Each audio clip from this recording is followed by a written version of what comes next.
Chapter 164. Chapter 164. The criminal behind the scenes floats above the surface. After returning to the extravagant presidential suite, Bai Qing went straight to her room, locked the door, and opened her phone. There are 2 cups of red wine on the table in the balcony. The cup with more wine has poison in it. Make Qin Feng drink it, and your mission is complete. After reading this message, all sorts of feelings welled up within her. If this was before she attended the reunion, she would trick Qin Feng into drinking the cup of red wine without hesitation. However, now that so many things happened at the mountain resort, Bai Qing felt uncertain. Ding! Suddenly, another text came in. Bai Qing opened it. Why aren't you moving? If you don't move within 10 minutes, tonight's plan will be cancelled. After seeing this new message, Bai Qing gritted her teeth, changed into an alluring nightgown, and walked out of the room. When the room door opened, Qin Feng's gaze flitted over and instantly brightened. Bai Qing wore a black nightgown with a lace trim. Her long, beautiful, and fair white legs were revealed below the skirt. The nightgown was a silk gauze style that, under the lights, partially hid and partially revealed the scenery below it. Qing, come sit on the sofa and we'll see a movie together. I know the password to the adult channel. Wanna watch it with me? Bai Qing revealed a flirtatious smile and strolled leisurely up to Qin Feng. She took the initiative to sit in his embrace. She purposely pressed her chest on Qin Feng and said coquettishly, "Young Master Qin, you're terrible. I don't want to see some adult movie. I want to drink a cup of wine on the balcony and admire the night view of the mountain resort." Qin Feng's face bloomed with a smile. He immediately picked Bai Qing up and ran towards the balcony. Okay. Let's go to the balcony. The balcony is good. The night view is mesmerizing and the balcony is spacious and comfortable. I really like waging war on the balcony. Let's wage war until the sun comes up. He carried Bai Qing and quickly arrived at the balcony. Qin Feng impatiently lifted the bottom of Bai Qing's dress. Bai Qing immediately pressed her skirt down and said with a mesmerizing smile, "Young Master Qin, don't be anxious. I'm a girl, so of course I'd be shy.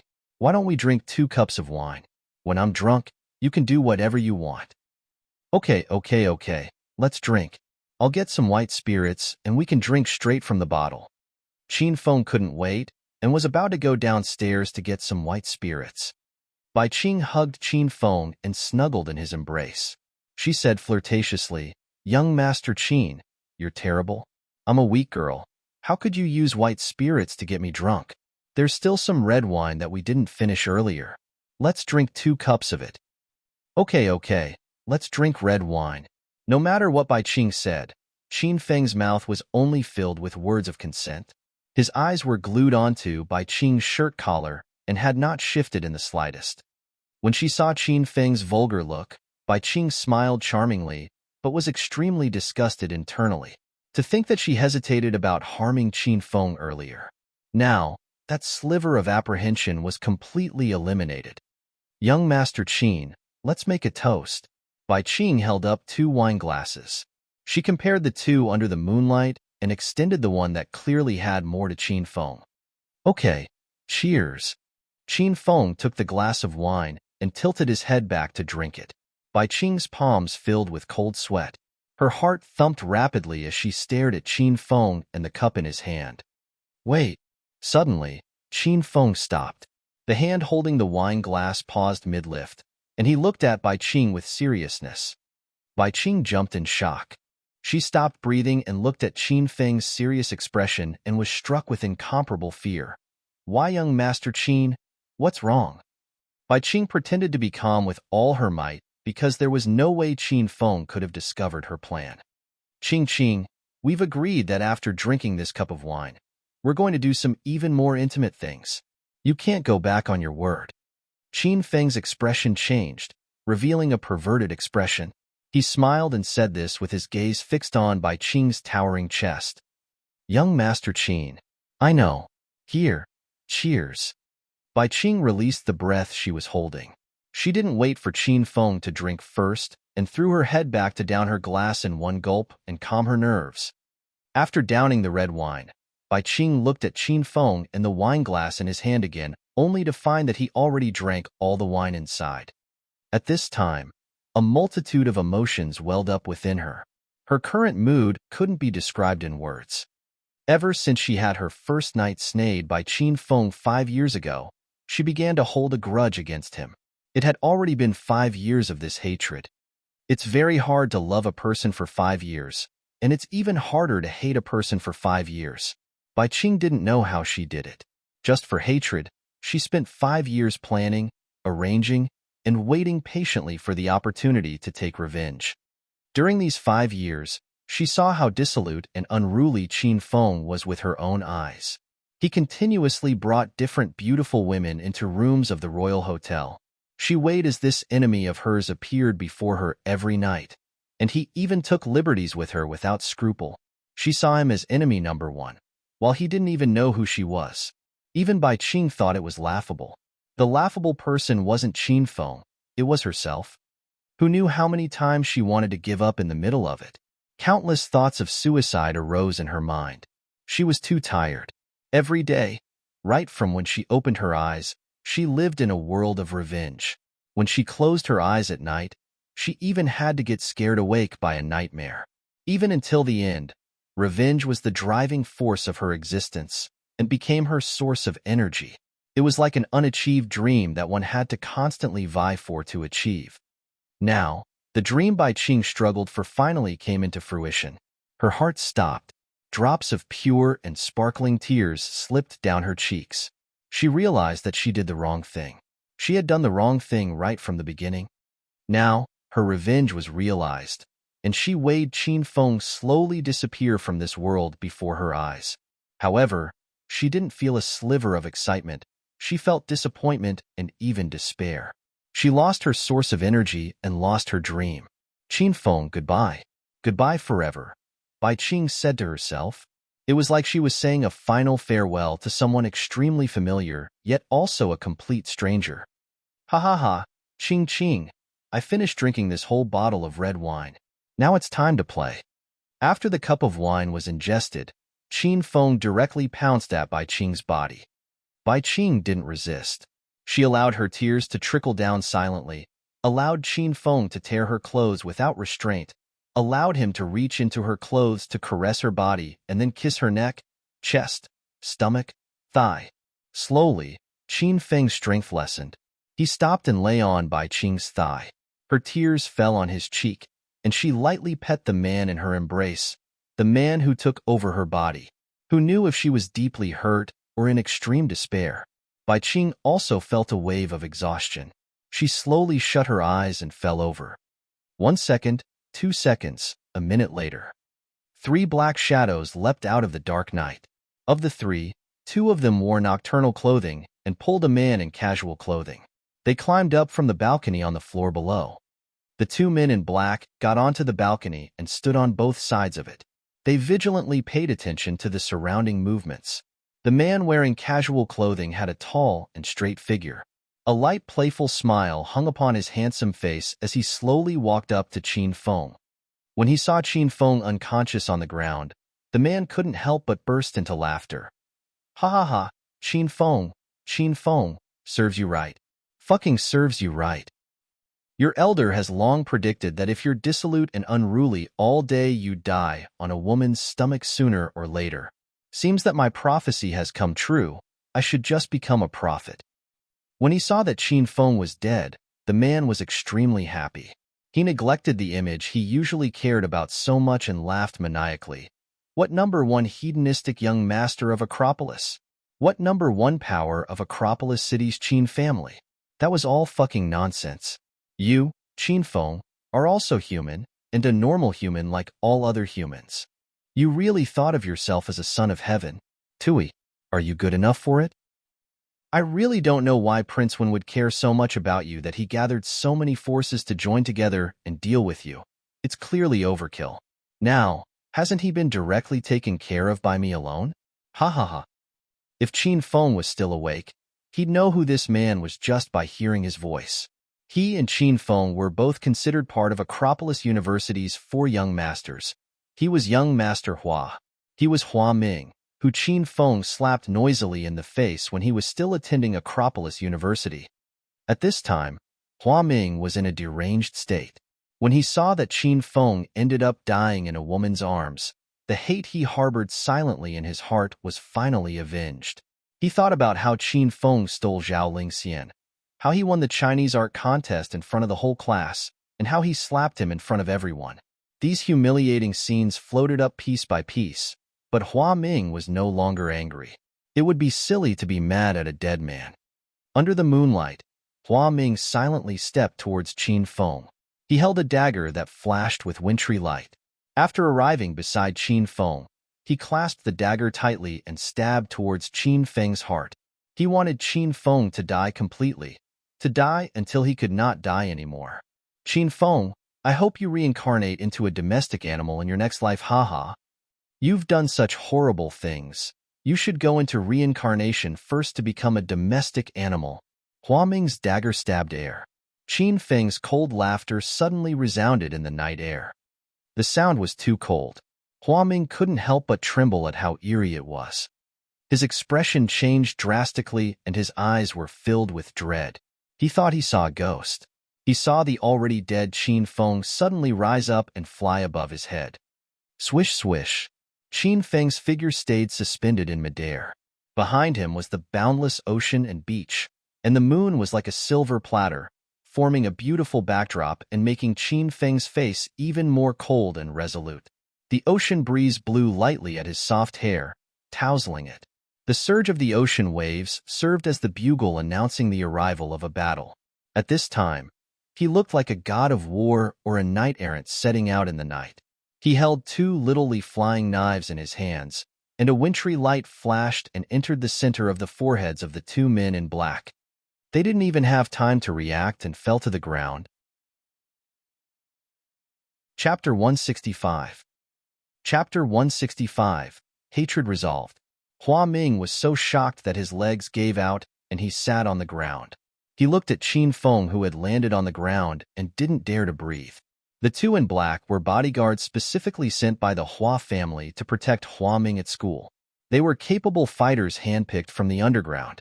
It was absolutely no problem for one of them to fight 10 normal people.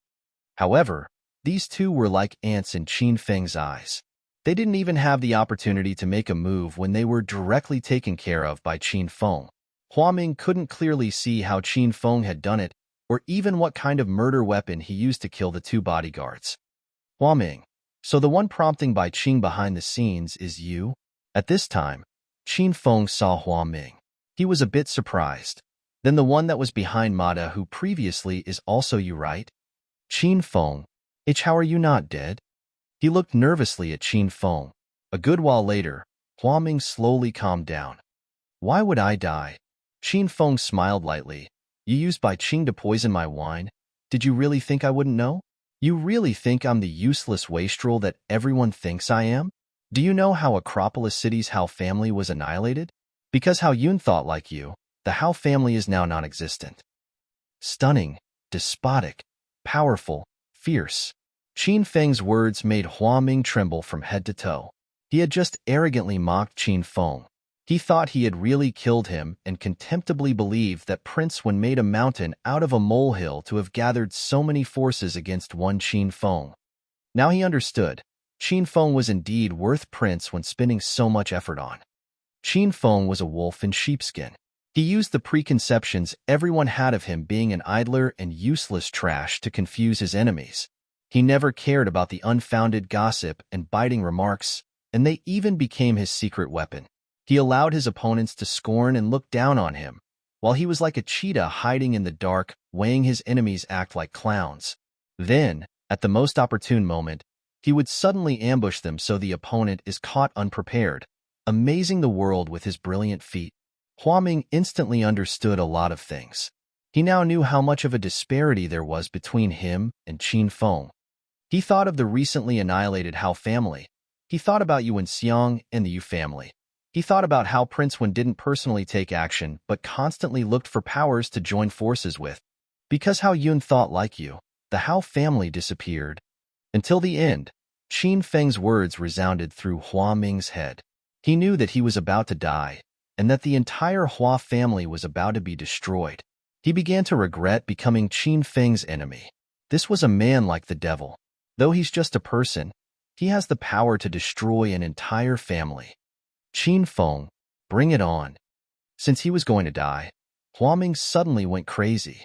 He suddenly crawled up from the ground, pulled out a pie-black handgun, and began to fire wildly. Qin Feng's face turned cold. He immediately picked up the unconscious Bai Qing from the ground and hid her behind a cement pillar. When he stuck his head out again, Huaming was already gone. He didn't chase after Huaming. If not to protect Bai Qing from accidentally getting hit by the bullets at first, Qin Feng would have killed Huaming long ago. At the moment, he continued to worry about whether or not the poison in Bai Qing's body had been completely cleansed out. He worried that Bai Qing's life was in danger, so he gave up on chasing Huaming. Qin Feng held Bai Qing tightly and ran back into the room downstairs. He placed Bai Qing on his bed. His palm fell on Bai Qing's back and gusts of ice-cold qi flowed into her body. Earlier, the instant he swallowed the poisoned wine on the balcony, he actually realized a lot of things. The system's quest to dissolve Bai Qing's hatred toward the host was successfully completed and Qin Feng was awarded 500 hedonist points. He had long realized that Bai Qing was too forward tonight and was a little strange. Thus, he guessed that the wine was poisoned. Little Pig reminded Qin Feng that internal qi could be used to expel the poison. Thus, Qin Feng went along with Bai Qing's act to lure out Huaming, who was behind the scenes. After drinking the alcohol, Qin Feng quickly forced the poison out of his body and threw himself onto Bai Qing like he was taking advantage of her. In reality, he was using his internal qi to remove the poison from her body. He guessed right from the beginning that Huaming wouldn't only harm him, he was sure to kill Bai Qing to silence her as well. Qin Feng instantly understood and decided on this string of problems and complicated relationships. His conclusions really were not wrong. In the end, he lured Huaming out and even found out that the big boss behind him was someone called Prince One. This riddle seemed to slowly unravel. The hidden criminal was about to float to the surface. Qin Feng was kind of looking forward to it. Bai Qing suddenly awoke with a delicate groan. Qing, you're finally awake. Qin Feng immediately stopped transmitting qi to her. He hugged Bai Qing and looked at his woman tenderly. Since Bai Qing saw Qin Feng and saw that he was alive, she thought she was dreaming. Qin Feng, why am I dreaming of you? I hate you. I killed you with my own hands. Are you coming to my dream to take revenge on me? Qin Feng was not angered by Bai Qing's trap. Instead, he felt guilty. He knew why Bai Qing did this. As a woman who persevered 5 years for hate, a woman who was honed from a pure campus beauty to a mature career woman, Qin Feng couldn't begin to imagine what kind of pain Bai Qing experienced to acclimate to this noisy and fickle society. Qing, you're not dreaming. I'm not dead, and you aren't dead. Qin Feng helped Bai Qing smooth out her hair. Bai Qing's expression changed dramatically, and she finally became conscious. She jumped out of Qin Feng's embrace as if she had seen a ghost. Qin Feng, why, aren't you dead? Didn't you drink that cup of wine? After speaking, Bai Qing's expression changed again. It changed, then changed again. In a couple of seconds, her emotions experienced quite a few dramatic changes. She was an intelligent woman, so she quickly figured out a lot of things. A good while later, Bai Qing's expression reverted to calmness. She smiled bitterly and shook her head as she said, "Haha, I'm such an idiot. The one that used me as a chess piece right from the beginning wanted to kill me as well. Both of the wine glasses were poisoned, so neither of us could escape. But how are the two of us still alive?" Bai Qing looked at Qin Feng with astonishment. Qin Feng looked tenderly at Bai Qing and smiled. Qing, you overdid your acting at night. You aren't such a forward woman, and according to what I know about you, you haven't gotten to the stage where you'd be willing to have relations with me. However, tonight you were so forward and unusual that I guessed you wanted to harm me. Qin Feng's voice was gentle. If someone else wanted to harm Qin Feng, he would certainly be like a devil and make them wish they were dead. However, when Bai Qing harmed him, he recounted the events as casually as if they related to someone else's story. Chapter 166. Chapter 166. Must call me husband. Qin Feng extended his arms to pull Bai Qing into his embrace. Bai Qing didn't resist. She lay in Qin Feng's strong, warm embrace and looked at Qin Feng with a perplexed expression. I wanted to kill you, and you don't hate me. You didn't crazily take revenge on me or abuse me, and you even comforted and took care of me. This isn't typical young Master Qin behavior. If you were an enemy like Hua Ming, I would make you wish you were dead, but you aren't my enemy. Bai Qing, you're my woman. Qin Feng looked earnestly at Bai Qing and said word by word. Bai Qing's delicate body suddenly trembled, and her mind instantly went blank. She looked at Qin Feng with doubt mixed with a sliver of happiness. She allowed the phrase Bai Qing, you're my woman, to continuously echo through her mind. It's been 5 years. Bai Qing waited for this line for a full 5 years. The time had finally come, and she was about to forget. She was Qin Feng's woman 5 years ago.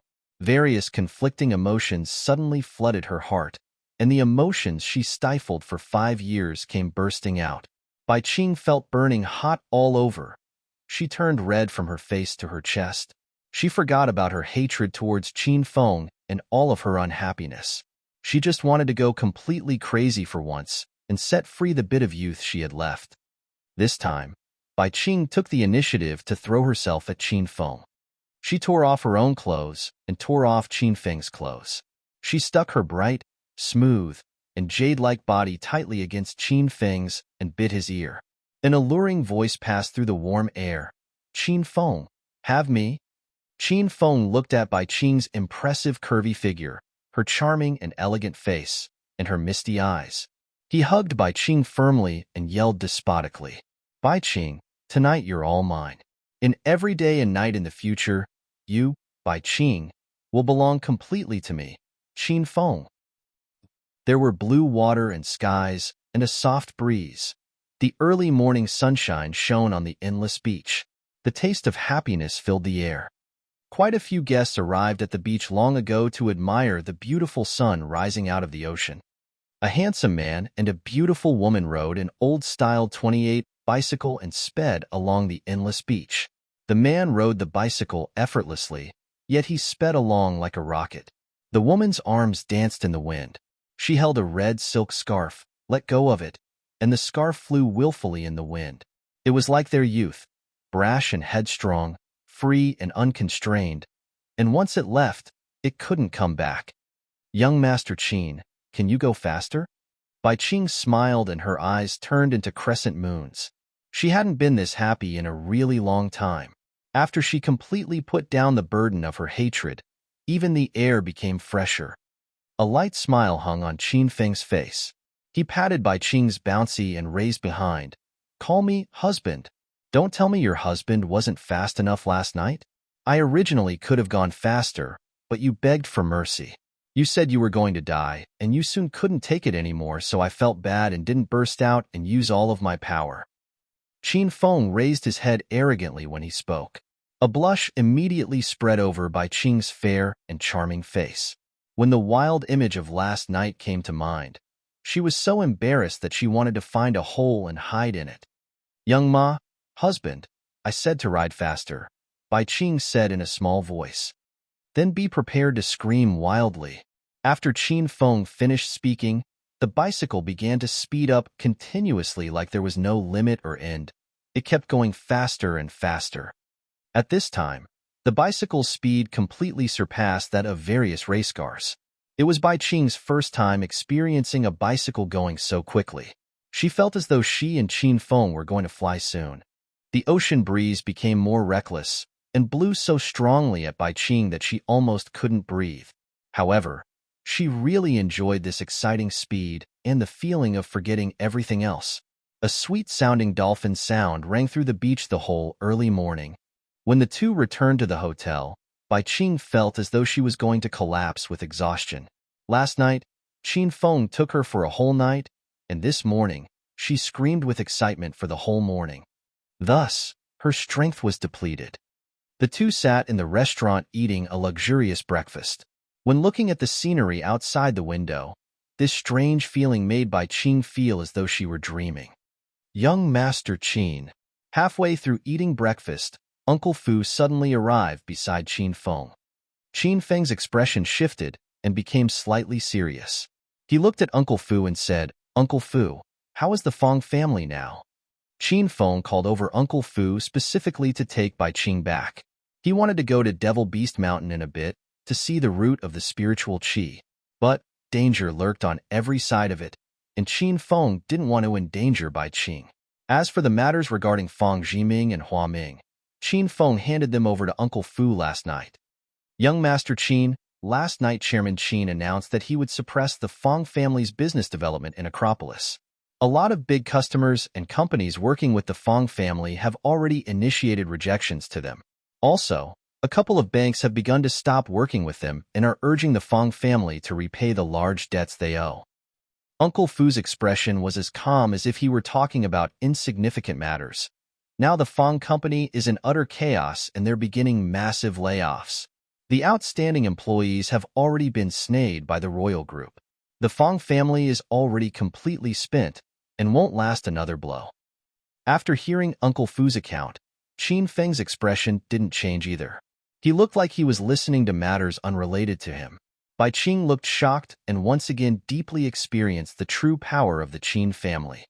And Hua Ming, the Fong family was already down and out, so Qin Feng didn't spend any more time caring about them. He swayed the topic onto Hua Ming. Hua Ming returned to the Hua residence last night.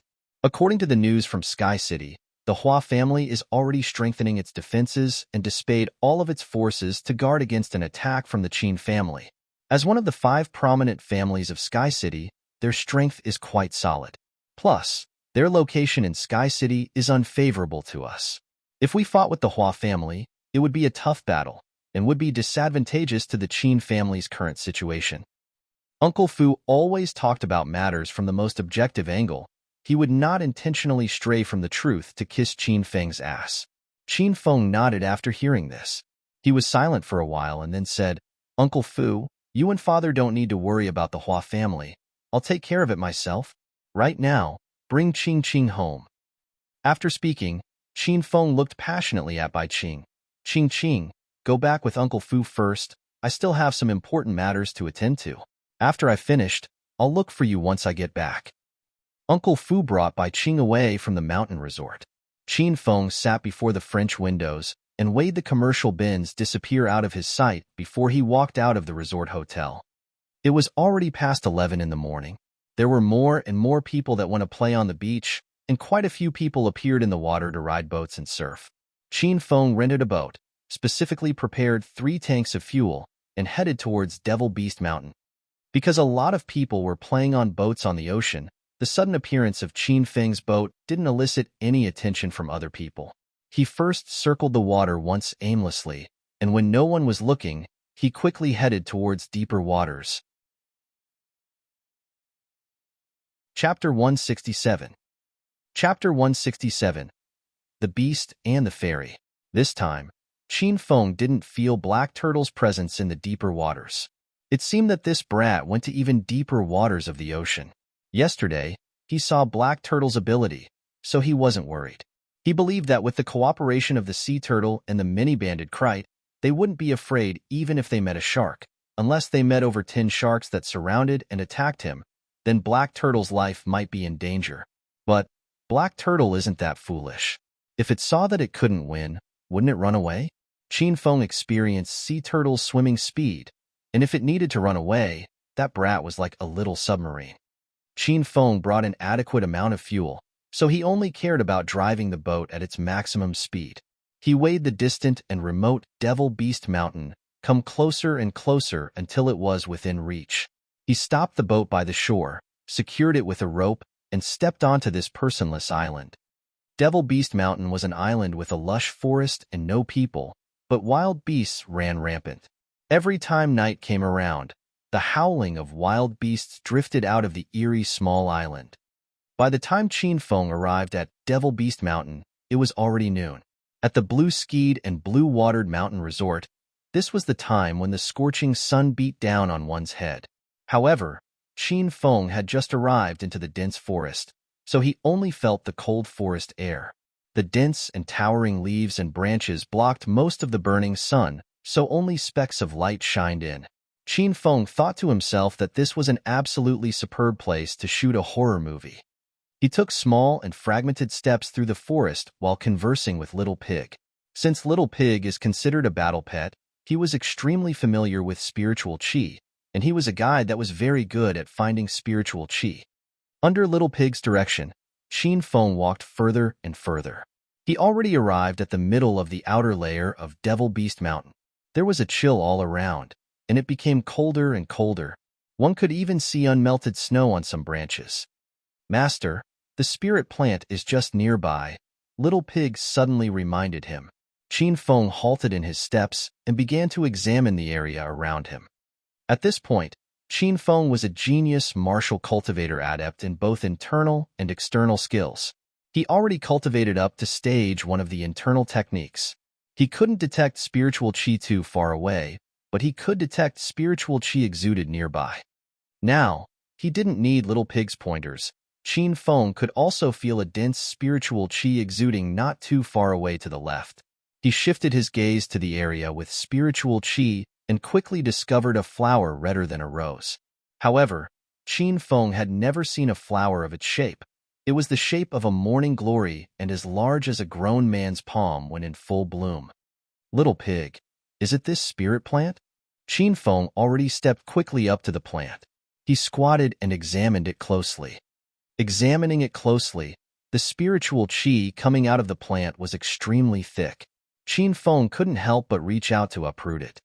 "Master, you can't pick it." Little Pig immediately stopped him and said quickly, "This is a red spirit elixir plant. It blooms once every 10 years, and it usually grows where the forest is dense. It absorbs the light spiritual energy that the trees exude and gathers it into essence. It's a spirit plant that helps cultivate inner chi. But this type of spiritual plant is extremely fragile. Once it leaves the soil, it'll die instantly. The spiritual chi in its meridian and stamen will change and instantly leave the body and pass into the air. Then, it'll all become waste." After hearing Little Pig's explanation, Qin Feng immediately stopped. He looked both afraid and admiring as he said, "Little Pig, I've discovered that you're truly an omniscient little pig." Little Pig's words suddenly resounded in Qin Feng. Before, he thought this lazy pig was Bull's asterisk ting, but after gradually interacting with him, he found that this pig really did know a lot of things. After getting praised by his master, Little Pig raised its soft pink head and scoffed. "I've told you that a long time ago, but you didn't believe me, master. As a battle pet and NPC of the system, I know about all items from the system. This red spirit elixir plant is sold in the system's pill cultivation realm. Even if I didn't know about it, I could also read it off the system's description." Qin Feng's mouth tweaked. He felt that Little Pig himself wasn't that amazing in reality. He showed off, but got all the information from the system. "Little Pig, then how can I get this red spirit elixir plant completely intact?" "Master, as long as you don't ruin the original soil surrounding it, it won't die. You can just dig around the plant and pull it out with the soil surrounding it," Little Pig said. This time, Qin Feng understood. He felt the thick spiritual energy exuded from the red spirit elixir plant and anxiously but carefully dug around the plant. After digging a large hole, Qin Feng began to reach down to get the red spirit elixir plant. Roar, roar. Suddenly, the roar of a wild beast passed from deep within the forest. The sound shook the surrounding forest into a swishing and fragmented wind. Qin Feng quickly stood and looked behind him with alarm to see an enormous wild boar chasing a young lady who was heading straight towards him. It was the first time in his life that he saw such an enormous wild boar. He even wondered if this boar was a mutant. It was as large as a baby elephant, its face was sinister, and it had incomparably sharp tusks that were over a meter long. The most frightening thing was this wild boar's eyes. It had 3 eyes in total. The third eye grew between the eyebrows like Erlangchen. The eyes were as large as copper bells and shot out a eerie green light. Its 4 well-built legs were strong. While running, it was like an off-road car with maximum horsepower. It sped along while squealing, and its every step resulted in a slight tremor. "Brother, hurry and run. It's a 3-eyed elephant boar." The lady running in front of the wild boar shouted. Her voice tinkled as clear as a spring, and hearing it made Qin Feng dazed. The woman had clearly fought a vicious battle with the wild boar and was in a difficult situation. The white cotton dress she wore was already torn to shreds and her hair was mussed by the wind as she ran for her life. But this all did nothing to affect this woman's beauty. She was like the moon maiden Chang'e if she were to step out of the moon. Though she was running for her life, she exuded an air of spiritual beauty. Her features were refined and shapely. Her body was straight and tall. And her figure wasn't full and explosive, but gentle, beautiful, and harmonious. In particular, the long, torn dress she wore revealed a bit of soft white skin that was like fresh first snow. It was exquisitely fair and clear without a speck of dust. A fairy maiden running for her life. She was as beautiful as an angel and was filled with spiritual qi. This was Qin Feng's first impression of the woman. Then, he looked at the three-eyed elephant boar not 50 meters behind her. He said with seriousness, "Little pig, why is your relative so ugly? You won't end up looking like him when you grow up, will you?" Little pig was so frustrated that he bared his teeth and waved his hooves. "Master's relatives are going to grow up looking like that. I'm the cutest little pig in the universe." As they say, the personality that a pet grows up to have is dependent on how its owner is. Seeing how shameless little pig was, Qin Feng suddenly understood the truth in this saying. "Brother, if you don't run now, it'll be too late." The quick-witted voice of the fairy maiden drifted over again. Qin Feng immediately ran out. He didn't run away, but ran towards the fairy maiden. Qin Feng just went up a mountain to find spirit plants and could encounter something great like saving a beauty. How could he sit on the sidelines and ignore such a great opportunity? "Master, the three-eyed elephant boar is incomparably strong. Its sharp tusks can pierce through incomparably hard objects. Your current ability is inadequate." Qin Feng already ran up to the three-eyed elephant boar when Little Pig's languid voice drifted over. He didn't have the chance to run. He could only brace himself, leap upwards, and punch the three-eyed elephant boat in the back. Roar! Qin Feng used his stage 2 external techniques and punched without restraint. 6x strength contained 600 kilograms of power, and this fell on the three-eyed elephant boar's back. The wild boar's body clearly swayed. Its legs that were currently running wildly slipped, and it directly came crashing down. It crashed into a large tree and smashed a large hole into it. Bang! This hit startled the heavens and shook the earth. It made ghosts cry and wolves howl. The fairy maiden that was running for her life stopped to look. A sliver of shock swept through her face. She wasn't shocked by Qin Feng's tyrannical punch. She was shocked that Qin Feng clearly didn't want his life because he dared to anger this three-eyed elephant boar. All martial artists that know the three-eyed elephant boar know that this was a berserk beast. It has a violent temper and attacks whoever it sees. Its ability continuously explodes with the amount that it is agitated. The little fairy maiden originally didn't want to fight with the three-eyed elephant boar, but she suddenly encountered it on Devil Beast Mountain while looking for spirit plants. She was chased by the wild boar but didn't dare to actually fight it because if this beast was agitated, it would be a crazed beast that would smash you to death. "Haha, maiden, there's not need to be too startled. I actually didn't showcase my true abilities." Qin Feng clearly did not understand the nature of this three-eyed elephant boar. He was swept with pride upon knocking down the three-eyed elephant boar with one punch, and when he saw the little fairy maiden looking at him with shock, he was impossibly pleased with himself. "Run! Run!" The little fairy maiden suddenly yelled towards Qin Feng. Qin Feng was slightly startled. He thought that since he saved this little fairy maiden's life, shouldn't she be moved to tears, fall into his arms, then charming and bashfully use her little pink fists to punch his chest and say sweetly, "Handsome, you're amazing." Why would she look so anxious and shout for him to run? Qin Feng quickly understood the answer to this question because he suddenly felt a vigorous energy surge from behind him. He didn't spend much time reacting when his legs tapped the ground. He quickly used the strength from releasing the flying dragon armor, bent his body into a bow and arrow, and shot away. He leapt 5 meters into the air and thrillingly evaded the three-eyed elephant boar's attack with a backflip. Chapter 168. Chapter 168, Breaking Through. Bang! At this time, the three-eyed elephant boar ran into a large tree. Its two sharp tusks pierced into the thick tree trunk, and the towering tree that was blocking the sunlight slowly fell down. Boom! The floor shook, but it was not as shaken as Qin Feng currently was. He found that this wild boar suddenly became much more powerful. If the boar hit his waist, chances were that he would be split in two. Run! Run, brother! The little fairy maiden yelled again. Qin Feng hurriedly ran in her direction. He had just ran 2 steps when the system's cold voice resounded in his head. Ding! The Hedonist sovereign system has issued a quest. Save the flower fairy and defeat the three-eyed elephant boar. Quest time limit, 1 hour. Successful completion reward, 500 Hedonist points. Upon failure, the host will be murdered by the three-eyed elephant boar. Qin Feng, who was in the midst of running wildly for his life, stopped abruptly. He was no longer able to run away. Now it was either him or the boar. If he didn't die, then the boar would. Brother, you can't beat the three-eyed elephant boar. Qin Feng paid no mind to the flower fairy and already took the initiative to rush towards the three-eyed elephant boar. During the previous battle, he analyzed this boar's strengths and weaknesses. Its build was extremely large.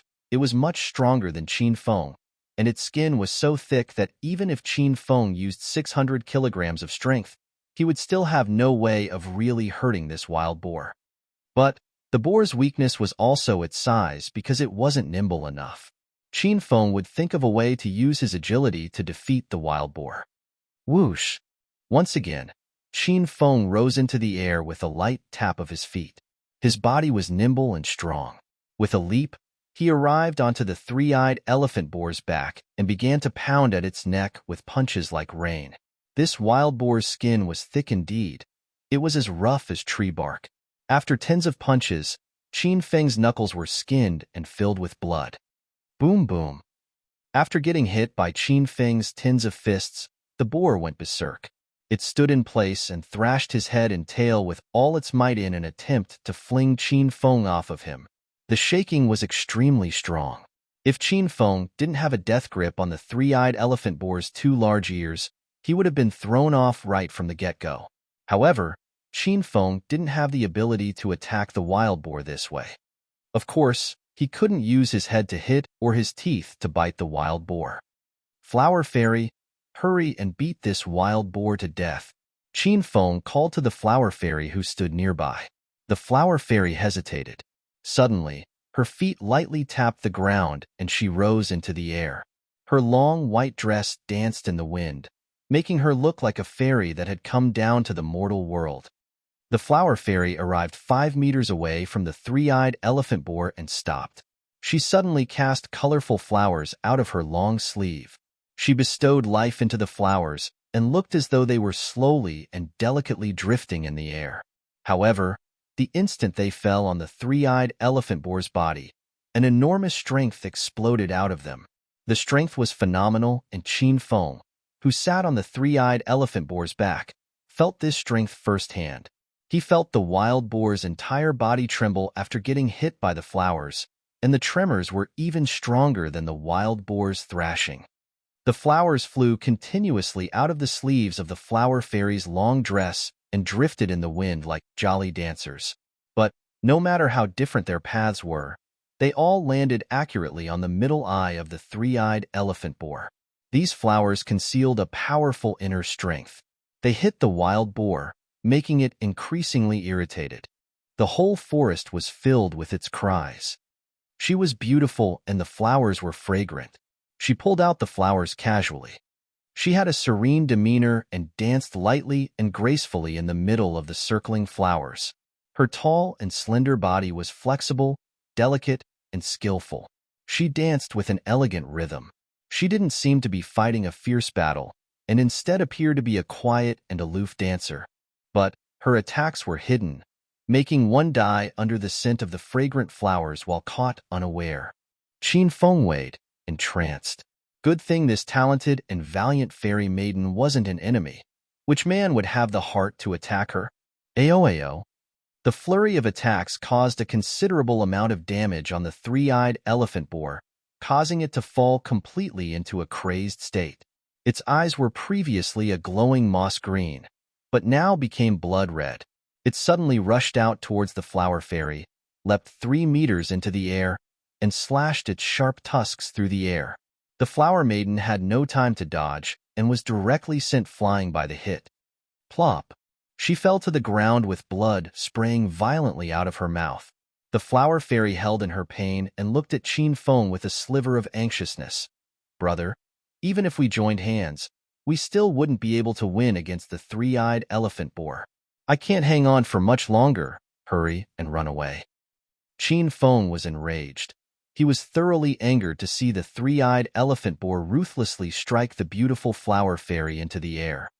He stepped on the three-eyed elephant boar's back and suddenly leapt up, concentrated all his strength into his legs, and violently stamped on the wild boar's back. Bang! This stamp produced an enormous explosion, yet the wild boar's body only swayed slightly and was completely unharmed. It continued to pounce at the flower fairy. Qin Feng leapt and stomped again. He kept on jumping up and down and unceasingly producing 600-kilogram stamps on the three-eyed elephant boar's back. However, the effect was not apparent. Not only did the wild boar not slow down, it even sped up. It was about to hit the flower fairy. Qin Feng immediately leapt off the three-eyed elephant boar, grabbed its tail, and used all his strength to tug backwards. In the end, he slowed the wild boar down and even got the crazy wild boar to stop. The three-eyed elephant boar suddenly turned around to look ferociously at Qin Feng. This wild boar's tail was its sensitive spot, and Qin Feng tugged on it. Thus, it directly abandoned its attack on the flower fairy and crashed into Qin Feng instead. This attack was too fast for Qin Feng to dodge, and he was sent flying in the air with a projectile of bright red blood spraying out of his mouth. After falling, he felt as though his innards were jostled and shifted by the beast. He couldn't move at all and looked at the wild boar that was rushing towards him again. He was overcome with a fear of death that he had never felt before. Master, hurry and eat the red spirit elixir plant beside you, Little Pig screamed. It was frightened by the dangerous situation they were in. Qin Feng turned his head to look. The red spirit elixir plant they had initially discovered was right beside him. He promptly extended his hand and uprooted the plant with its roots and soil surrounding it. He swallowed it completely, flowers, leaves, stalk, and all. A gust of fiery hot air suddenly surged through his body. The powerful qi flow passed willfully through his meridian, making Qin Feng feel as though his body was about to explode. He immediately jumped onto a large tree and avoided the wild boar's attack. At the same time, he diverted the qi flow of the powerful spiritual qi into his dantian. Boom! An explosion resounded in Qin Feng's body. It had the feeling of liberation yet some emptiness, but he already clearly felt that he had broken through Stage 2 inner qi and external Stage 3. Ding! Congratulations, host Qin Feng. You have completed the quest of breaking through to Stage 3. The system awards you 1,000 Hedonist points. Ding! Congratulations, host Qin Feng. You have completed the quest of breaking through to Stage 2 inner qi. The system awards you 500 Hedonist points. Ding! The Hedonist Sovereign System has issued a quest. Rank up to Stage 4 abilities. Quest time limit, 3 months. Successful completion reward, 2,000 Hedonist points. Upon failure, the host will stay at Stage 3 forever. Ding! The Hedonist Sovereign System has issued a quest. Rank up to Stage 3 inner qi. Quest time limit, 3 months. Successful completion reward, 1,000 Hedonist points. Upon failure, the host will stay at Stage 2 inner qi forever. After the system's string of notifications, Qin Feng absorbed over half of the extra spiritual qi. He felt as though he was being reborn as a Jedi. He simultaneously broke through 2 stages of cultivation, allowing his ability to rise dramatically. Now he could punch with close to 800 kilograms of power. Also, he achieved 5x strength. If he released the weight of the flying dragon armor, he could reach 7x strength. In addition to the rank up in inner qi, it would be easy for him to reach 8x speed. Whoosh whoosh. Qin Feng suddenly shuttled through the forest. He was like an energetic apparition flitting amongst the trees. The whole time, the three-eyed elephant boar chased after Qin Feng. Wherever he ran, the wild boar followed. But the three-eyed elephant boar clearly couldn't keep up with Qin Feng. Qin Feng suddenly dropped down from a tree and moved like a flash of lightning. He was like a matador teasing and scuttling about before the wild boar. Ayo. Time and time again, Qin Feng made the three-eyed elephant boar angry. At this time, it wanted to tear Qin Feng to shreds. It went faster, but it still couldn't see up to Qin Feng. At this time, Qin Feng slowed down. There was an enormous tree 5 meters ahead of him. He stood where he was and waited the three-eyed elephant boar pounce at him. When the wild boar's tusks came extremely close, he leapt up and landed behind it in the blink of an eye. Boom! The winter iron gloves flashed on his fists. Qin Feng bellowed, concentrated all of his strength into his right fist, and ruthlessly attacked the three-eyed elephant boars behind. Rumble. The sudden burst of close to 800 kilograms in strength was extremely stunning, and at this time, the three-eyed elephant boar was still racing forward at a flying speed. So Qin Feng borrowed this strength and made the scene even more striking. The 2-ton wild boar was sent flying, and its head crashed into the tree trunk of the enormous tree before it. Its sharp tusks pierced deeply into the trunk and black blood ran out of its enormous mouth. Moments later, the three-eyed elephant boar was no longer breathing. Its strong and stout carcass hung motionlessly 2 meters high on the tree trunk. Qin Feng let out a long breath and ran up beside the flower fairy at once. There was a large and long gash on the flower fairy's thigh where the three-eyed elephant boar's tusk pierced her. Her tender, snow-white skin was dyed completely red with blood, and even revealed some of the white bone beneath it. The scene was heartbreaking. The pain and severe blood loss caused the flower fairy to faint. She leaned quietly on a large tree with her thin, willow leaf eyebrows slightly furrowed. Her face was deathly pale, and her lips were chapped. She looked so weak that it looked like she would die at any second.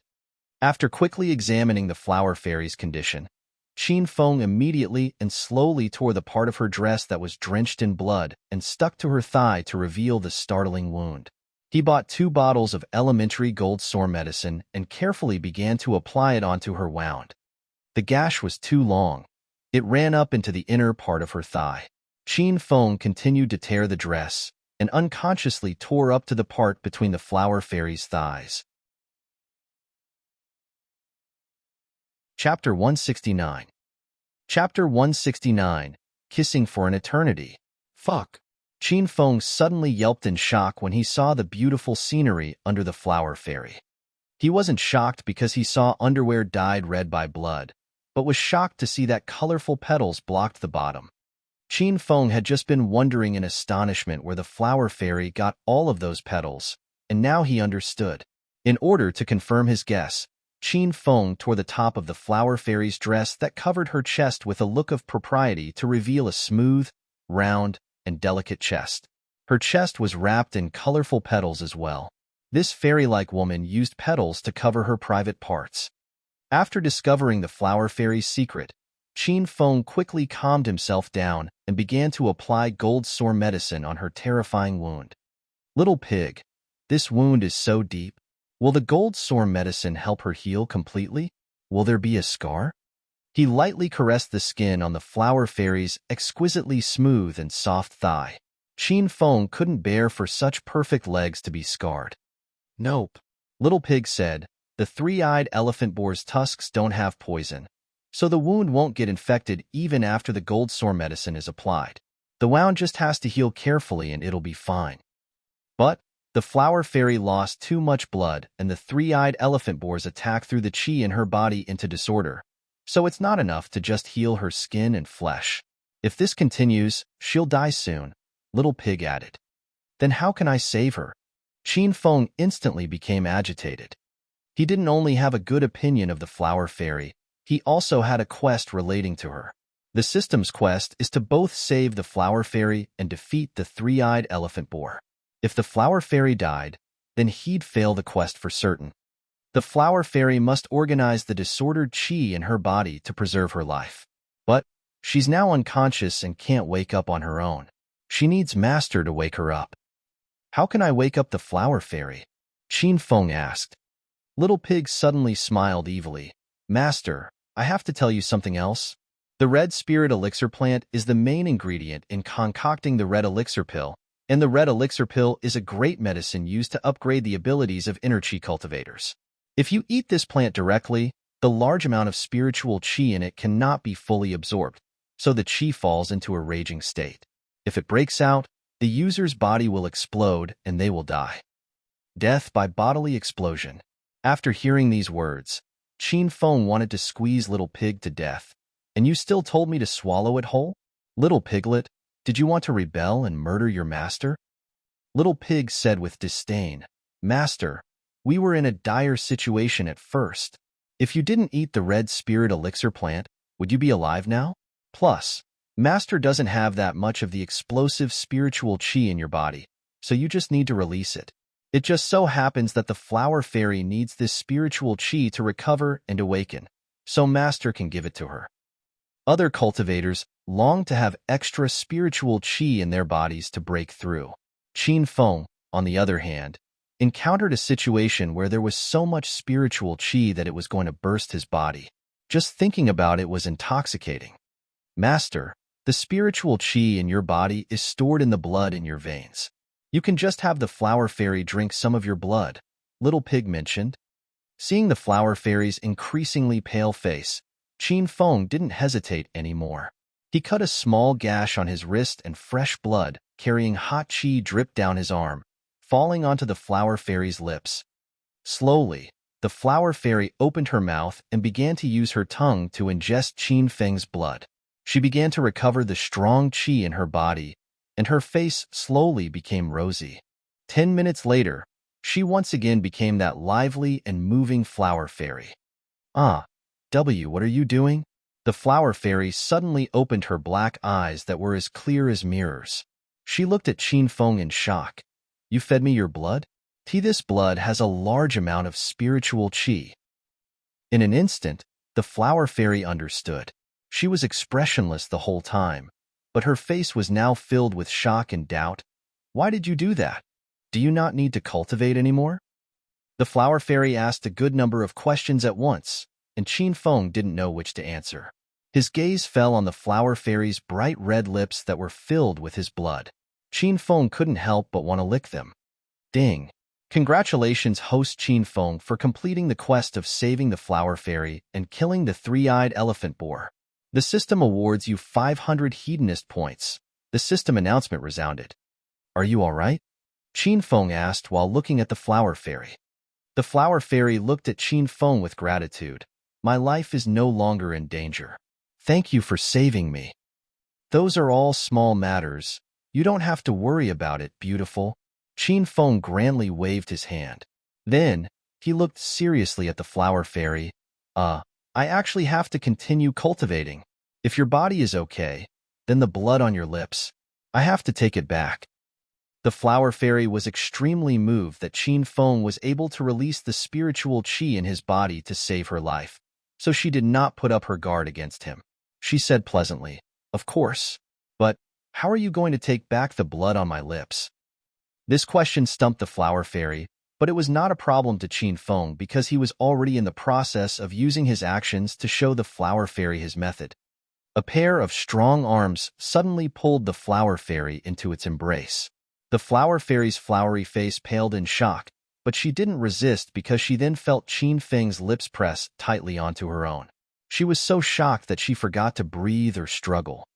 This was the flower fairy's first time interacting with a man so intimately. A soft, moist, and smooth tongue swam crazily over her lips. Gusts of a manly smell wafted into her nose, causing her body to weaken. She couldn't use any of her strength. Her head was swept with dizziness. She slowly and unconsciously opened her mouth to allow the greedy tongue in. It wildly devoured her tongue, teeth, and everything else. They were embracing each other tightly and got carried away with their kiss. The surroundings seemed to fall silent, and time seemed to pause. In the beginning, Qin Feng was the only one initiating the attack. Then, the flower fairy slowly reciprocated, and the kiss then became frantic and demanding. This kiss seemed to last until the end of the world, until the seas dried up and the rocks disintegrated. Beast, let go of my Shermay. The voice of an angry male drifted over. With a wintry flash, an impressive-looking man wearing a long white robe slammed his palm onto Qin Feng's back. Qin Feng was in the middle of enjoying the flower fairy's fragrance and didn't get a chance to react when the palm fell upon him. Pop! This palm concealed a strength that was even more powerful than the three-eyed elephant bore when it sent him flying earlier. Qin Feng was sent flying and spat out 3 consecutive mouthfuls of blood. After falling to the ground, he couldn't breathe. Chapter 170. Chapter 170. After parting now, who knows whether we can meet again? Brother. The flower fairy instantly came to her senses. She revealed a startled expression, ran with light steps, and arrived beside Qin Feng in an instant. She hugged Qin Feng, lifted him up, and rested him in her embrace. She was so shocked that her eyes were a bit moist. She said gently, "Brother, are you all right? Little Shermay, what are you doing? How could you hug a man so casually?" The white-robed man also arrived in front of the flower fairy in a flash. He glared at Qin Feng with a gaze thick with murderous intent. "This beast dared to violate you at first. Get out of the way. I'll stab this beast to death with my blade."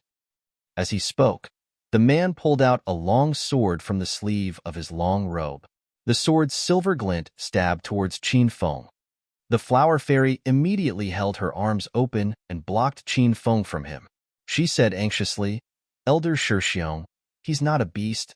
He saved me at first." "Saved you? Did he need to hug you and force a kiss on you to save you?" Hualing Fei's lungs were about to explode in anger. He came down the mountain with his Shermay to find spirit plants, but they were separated at Devil Beast Mountain. Shermay was the most outstanding and talented young girl in the sect, and he formed a publicly recognized pair with her. However, Shermay was devoted to studying and cultivating, and did not care about emotions. Hualing Fei coveted her beauty for 3 long years, but never even touched her hand. Just now, he saw Qin Feng hugging Shermay, and they were kissing wildly. Then, he also saw Shermay's ripped clothing. Hualing Fei wanted to chop Qin Feng to pieces. "Elder Shixiong, after we got separated, I was chased by a 3-eyed elephant boar and this brother fought it with me." The flower fairy briefly summarized the prior events and then stopped caring about Hualing Fei. She looked at Qin Feng with worry. She suddenly bit her tongue, and drops of fresh blood oozed out of the corner of her mouth. She looked anxiously at Qin Feng and said, "Brother, you cut your vein and released blood to save me, so now I'll bite my tongue and return the favor. That way, we're even." The flower fairy's voice was like a trickling spring that drifted over melodiously from afar. This time, she took the initiative to lean in and press her lips tightly onto Qin Feng's. Qin Feng really did almost lose his life from Hualing Fei's palm. This time, he lapped wildly at the flower fairy's lips. After the two kissed passionately for a second time, Qin Feng absorbed the spiritual qi in the flower fairy's blood and felt much better. Hualing Fei's hit was extremely powerful. He and the flower fairy were both extremely impressive inner qi cultivators, and they were on par with the Yin-Yang elders. The current Qin Feng wasn't Hualing Fei's opponent. Hualing Fei was ignored and treated like air. He was so angry that his eyes were filled with red veins. That little Shermay that was as pure as jade and buried her emotions and desires actually initiated a kiss with a male stranger. Hualing Fei could not accept this reality. He already killed Qin Feng with his eyes a couple hundred times, but with little Shermay there, he couldn't actually kill him. "Elder Shixiong, let's go." When the flower fairy saw that Qin Feng's life was no longer in danger, she stood and was about to leave with her senior. "Wait." Qin Feng hurriedly called out to the flower fairy and ran up to her. Hualing Fei turned his body to block Qin Feng. He glared at Qin Feng with murderous intent and shouted, "Stinking brat, if my Shermay didn't block me, you'd be a dead man right now. Hurry and shove off." "Elder Shixiong, don't be like this." The flower fairy went around Hualing Fei and arrived in front of Qin Feng. She already reinstated her usual calm demeanor. She looked at Qin Feng indifferently, like she was looking at a stranger. Her voice was as calm as water. "Brother, was there something else?" Qin Feng immediately removed his jacket and draped it on the flower fairy's body. "Your clothes are ruined. Wear my coat while going back." "Thank you." The flower fairy didn't stop Qin Feng's good intentions. Her clothes really were completely tattered. She would be able to cover some of the scenery that was currently revealed with Qin Feng's long coat draped on her body. "I'm called Qin Feng." Qin Feng extended his hand. "Hua Xianyu." Hua Xianyu hesitated, shook Qin Feng's hand for a quick second, and then let go. She didn't spare Qin Feng another glance. She returned beside Hualing Fei, and said indifferently, "Let's go, Elder Shixiong." Hua Xianyu took small, quick steps like a fairy and walked in the front. Hualing Fei followed behind her and didn't forget to turn his head to glare at Qin Feng. He already completely memorized Qin Feng's looks. If he had the opportunity to meet Qin Feng again, he would definitely kill him with his own hands. One was in front and the other was behind. Their steps looked slow-moving and casual, but they moved extremely quickly. With a couple of steps, they already disappeared from Qin Feng's sight. "Master, I feel other beasts nearby. We should also hurry and leave." Little Pig's reminder pulled Qin Feng out of his daze. He looked away from the place that Hua Xianyu left to and sighed internally. Who knew if he would be able to meet this woman that was as fragrant and moving as a flower again? Qin Feng saw how powerful the three-eyed elephant boar was, so he didn't dare stay too long on Devil Beast Mountain. The beasts here were too powerful. With his current strength, it clearly wasn't fitting for him to stay here. He had just completed 3 quests in succession, so Qin Feng now had a total of 2,200 hedonist points. After seeing Black Turtle's abilities, his eyes shined, and he immediately opened up the fusion function to fuse an earth pet and an air pet. He'd put them in this dense forest and have them grow here so they'd know the paths to find spirit plants when he came to Devil Beast Mountain in the future. He looked through the earth creatures in the fusion function and chose the snow leopard and the green wolf mastiff. The snow leopard had the alertness of a cat and the leopard's fierceness and nimbleness. It's a nocturnal animal that was shrewd, perceptive, and agile, and can even leap off cliffs 3 to 4 meters high. A fully grown snow leopard can even hold its own against the attacks of several feral wolves. According to the system, the Tibetan Mastiff could be split into 3 types: Original Mastiff, Ghost Mastiff, and Green Wolf Mastiff. Even the first original Mastiff was an extremely fierce beast that was famous for being the king of dogs. As for the Ghost Mastiff, most of them were mixed breeds that were only made uncommon due to hype from businessmen. In reality, it was pretty common, and the title of the true king of the Tibetan Mastiffs among the 3 belongs to the Green Wolf. Of 10 dogs, there was 1 Mastiff, and of 10 Mastiffs, there was 1 green one. Thus, one could see why the Green Wolf was so rare. Qin Feng chose the snow leopard and the green wolf to fuse into a new creature in hopes that it would have the nimbleness and vigilance of the snow leopard, as well as the fierceness and cruelty of the green wolf mastiff. Fuse. As Qin Feng gave the order, a large furnace appeared in his mind. The green wolf and snow leopard were thrown into the furnace, and it began to spin. Half a minute later, a newly fused creature slowly rose and entered the system's pet inventory. Qin Feng immediately opened his pet inventory to look at his newly fused battle pet. Chapter 171. Chapter 171. Prince Wen pays a visit. Glacial Snow Mastiff T. System Announcement. The fused Glacial Snow Mastiff has gained the nimbleness and vigilance of the Snow Leopard, as well as the fierceness and cruelty of the Green Wolf Mastiff. Living things beware. Qin Feng was very satisfied with the fusion of the Snow Leopard and the Green Wolf Mastiff. With a slight thought, a shaggy, basketball-sized Glacial Snow Mastiff ran out of the system. Its claws clung to Qin Feng's shoes and nibbled at them. It seemed hungry. Qin Feng really liked this cutie. It was covered in green fur and looked like both a leopard and a Tibetan Mastiff. He picked a fruit from the tree and tossed it at the Glacial Snow Mastiff, who excitedly lay on the floor and began to nibble the food. Qin Feng rescinded his thoughts and opened the fusion function again to fuse an air battle pet. This time, Qin Feng chose two birds, the golden eagle and the gerfalcon. The golden eagle was considered a large bird of prey. Its body was 76 to 102 centimeters long. Its wingspan was over 3 meters, and it weighed from 2 to 2 kilograms. It preyed on tens of animals such as geese, ducks, common pheasants, squirrels, Siberian roe deer, hares, etc. It also sometimes ate cicadeer, pronged antelopes, coyotes, gray wolves, and other large animals. The gerfalcon's scientific name is Falco rusticulus, and in the Sichuan dialect, it's Xiong Ku Lu. It's the world's fastest bird and can fly the highest as well, so its name means the god of 10,000 eagles.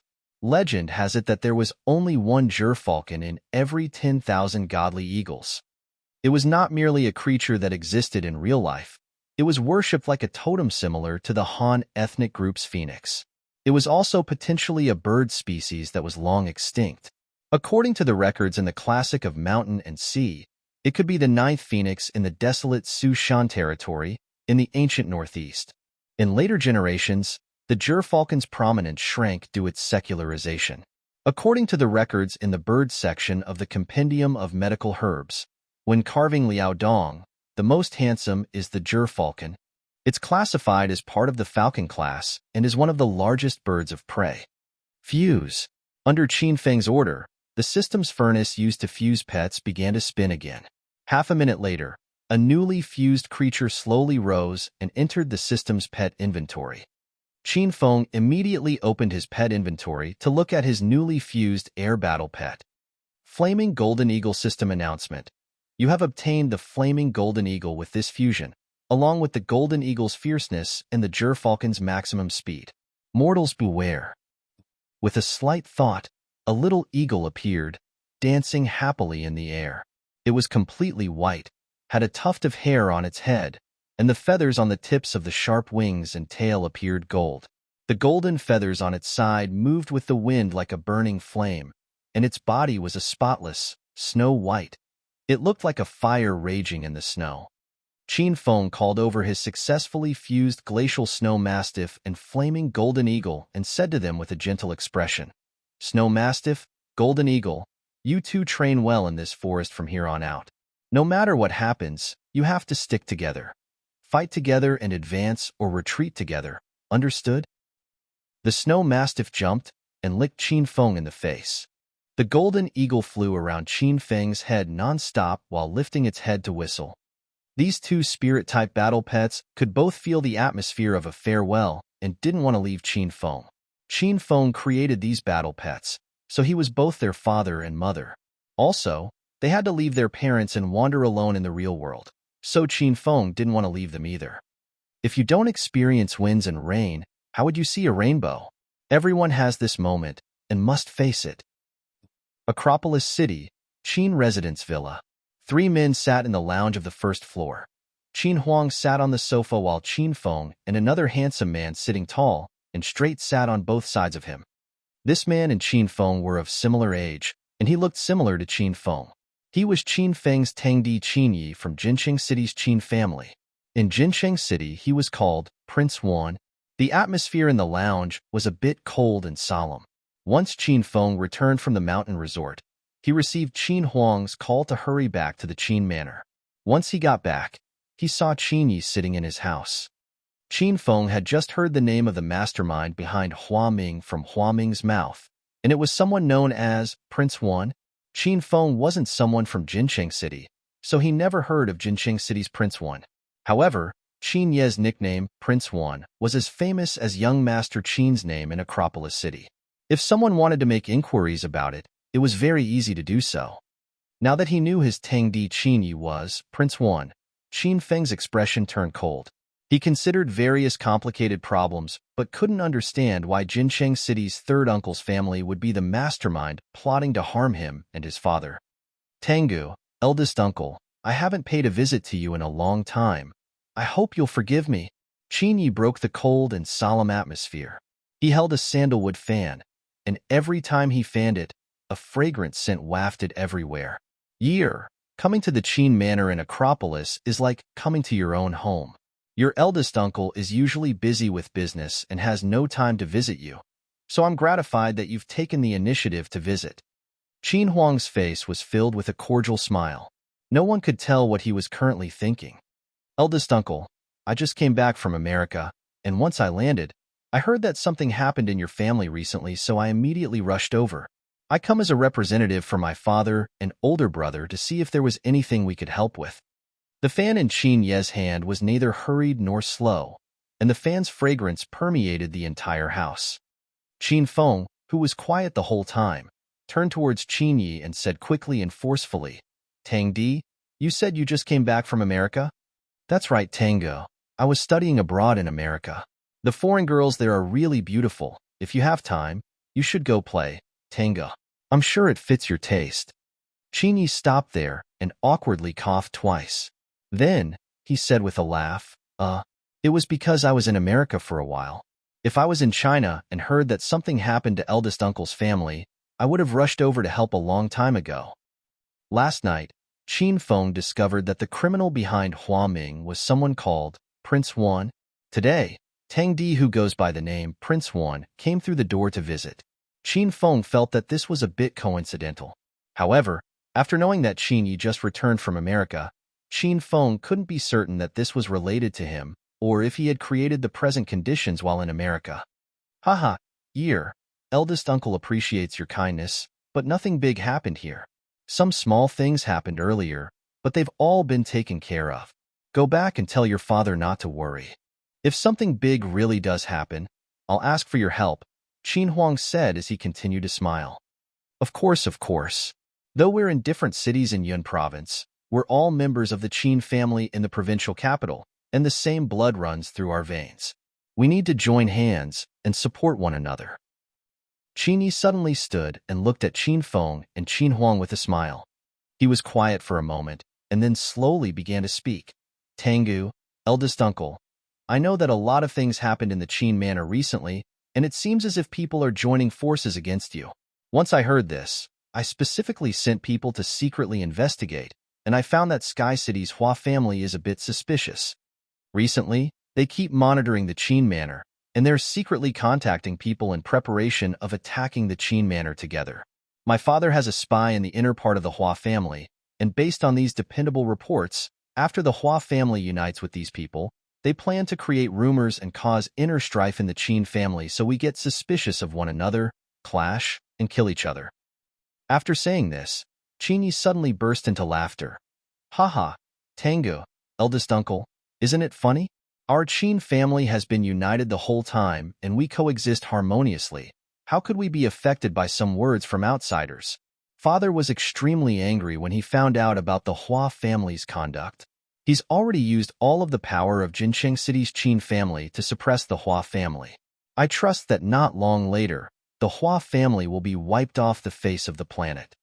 Tango, eldest uncle, if you've discovered any other powers trying to mess with our Qin family, you must tell the younger generation. I'll get older brother and father, and we'll fight side by side. How could these little fish and shrimp trample our Qin family's prestige so easily? The more Qin Yi spoke, the more excitable he became. In the end, he snapped his sandalwood fan in two. Too bad he was Prince One. He knew everything about astronomy and geography, and had a good reputation among the people in Jincheng City, but he didn't practice martial arts. At this time, since he used too much strength, the wood violently pierced his palm and scarlet blood poured out. Year, you're so careless. Butler Wang, hurry and bring over the medical kit. Qin Feng immediately rose and arrived beside Qin Yi. Butler Wang quickly ran over in a large sweat with the medical kit in tow. Qin Huang sat beside Qin Yi and personally dressed his wound for him. Haha, eldest uncle, you're like my dad. You take care of me so well. Qin Yi weighed Qin Huang dress his wound and suddenly said, I was too agitated at first, but I can't stand those lowly people that try to cause internal strife in our Qin family. I just hate them. Year, don't think too much about it. You're right, we're all Qin family members. How could there be disharmony in the family due to some words from outsiders? Our eyes are sharp, and time will reveal a man's heart. Qin Huang sighed as he spoke. These words carried a deep moral, and Qin Yi didn't continue the conversation. After the wound was dressed, he stood and prepared to take his leave. Tengu, eldest uncle, I was a nuisance for coming here today. I just got off the plane and came straight here to see you too, so I haven't even gone home yet. My father is probably awaiting my return, so I won't stay long. When I have time, I'll come visit. Okay, travel safely. Qin Huang glanced at Qin Feng. Fenger, send off year for me.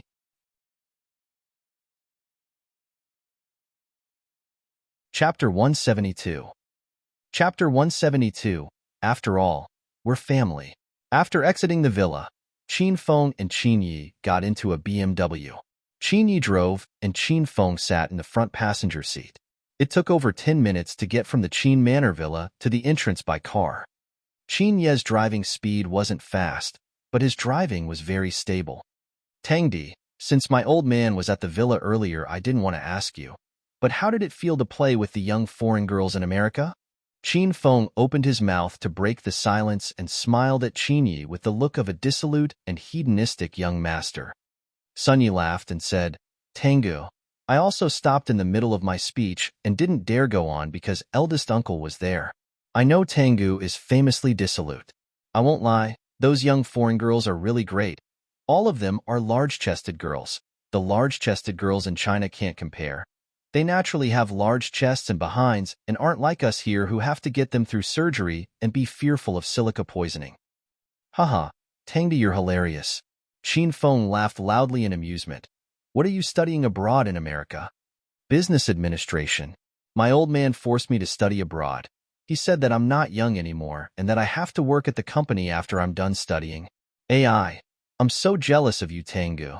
You can be dissolute and hedonistic and eldest uncle doesn't care. He even can't wait to spoil you. I want to sweet dads with you. Haha, it's not as great as you make it out to be. My old man is forcing me to work at the company right now, Qin Feng said with a laugh. Qin Ye's expression changed dramatically and he looked at Qin Feng in shock. Tengu, you're working? At eldest uncle's royal group? How long have you been there? You haven't ruined the company, have you? You've probably shown all of the beauties at the company the unspoken rules. During the whole ride, Qin Feng and Qin Yi seemed like old friends that hadn't seen each other in a really long time. They talked about their current situations, and time passed really quickly. Soon, the two of them already arrived at the gates of the Qin Manor. Tengu, it was great talking to you. I don't want to go back now. When you have time, you must look for me at Jincheng City, and I'll take you to the most high-end clubs to play with the most expensive girls. My treat. Qin Feng got out of Qin Ye's car and waved. Be careful on the road. Okay, I'll leave first, Tengu. Pass along my farewell to eldest uncle for me. Qin Yi drove the car quickly away, and it soon vanished from sight. Qin Feng then turned to walk into the Qin Manor. Uncle Fu drove a commercial Benz and sat there waiting. Young Master Qin, Chairman Qin sent me to pick you up. Uncle Fu opened the car door and Qin Feng got in. Uncle Fu, help me research Qin Yi to see if he really had just returned from America and what he's done recently. Qin Feng felt a little suspicious of Qin Yi. He pretended to chat with Qin Yi earlier, but he was also testing him to see if he would reveal hints about anything. However, after chatting, Qin Feng did not discover anything. It seemed that this Prince Wen's reputation wasn't undeserved. Qin Feng always felt as though he couldn't completely grasp this Tangdi of his. Young Master Qin, you want to research Qin Yi? Uncle Fu always only cared about obeying Qin Feng's orders, but this time he expressed doubt. Research, hurry and research. The car flew back to the Qin Manor's villa, and everything relating to Qin Yi was unearthed. During this time, he was indeed in America. From night to day, he damaged the family reputation, picked up girls, and blindly fooled around, then didn't find any suspicious activities. Fenger, come to my study. Qin Feng had just gotten off the car when Qin Huang called him. After weighing Qin Feng and Qin Yi leave, he stood in a daze at the villa door thinking about who knew what. The father and son arrived in large study on the third floor, one after the other.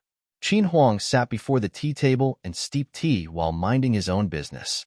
Qin Feng sat across from Qin Huang. When he saw that his father wasn't speaking, he retained his silence. Feng'er, the Jincheng City's Yu family was annihilated 2 days ago. I'm sure you've heard.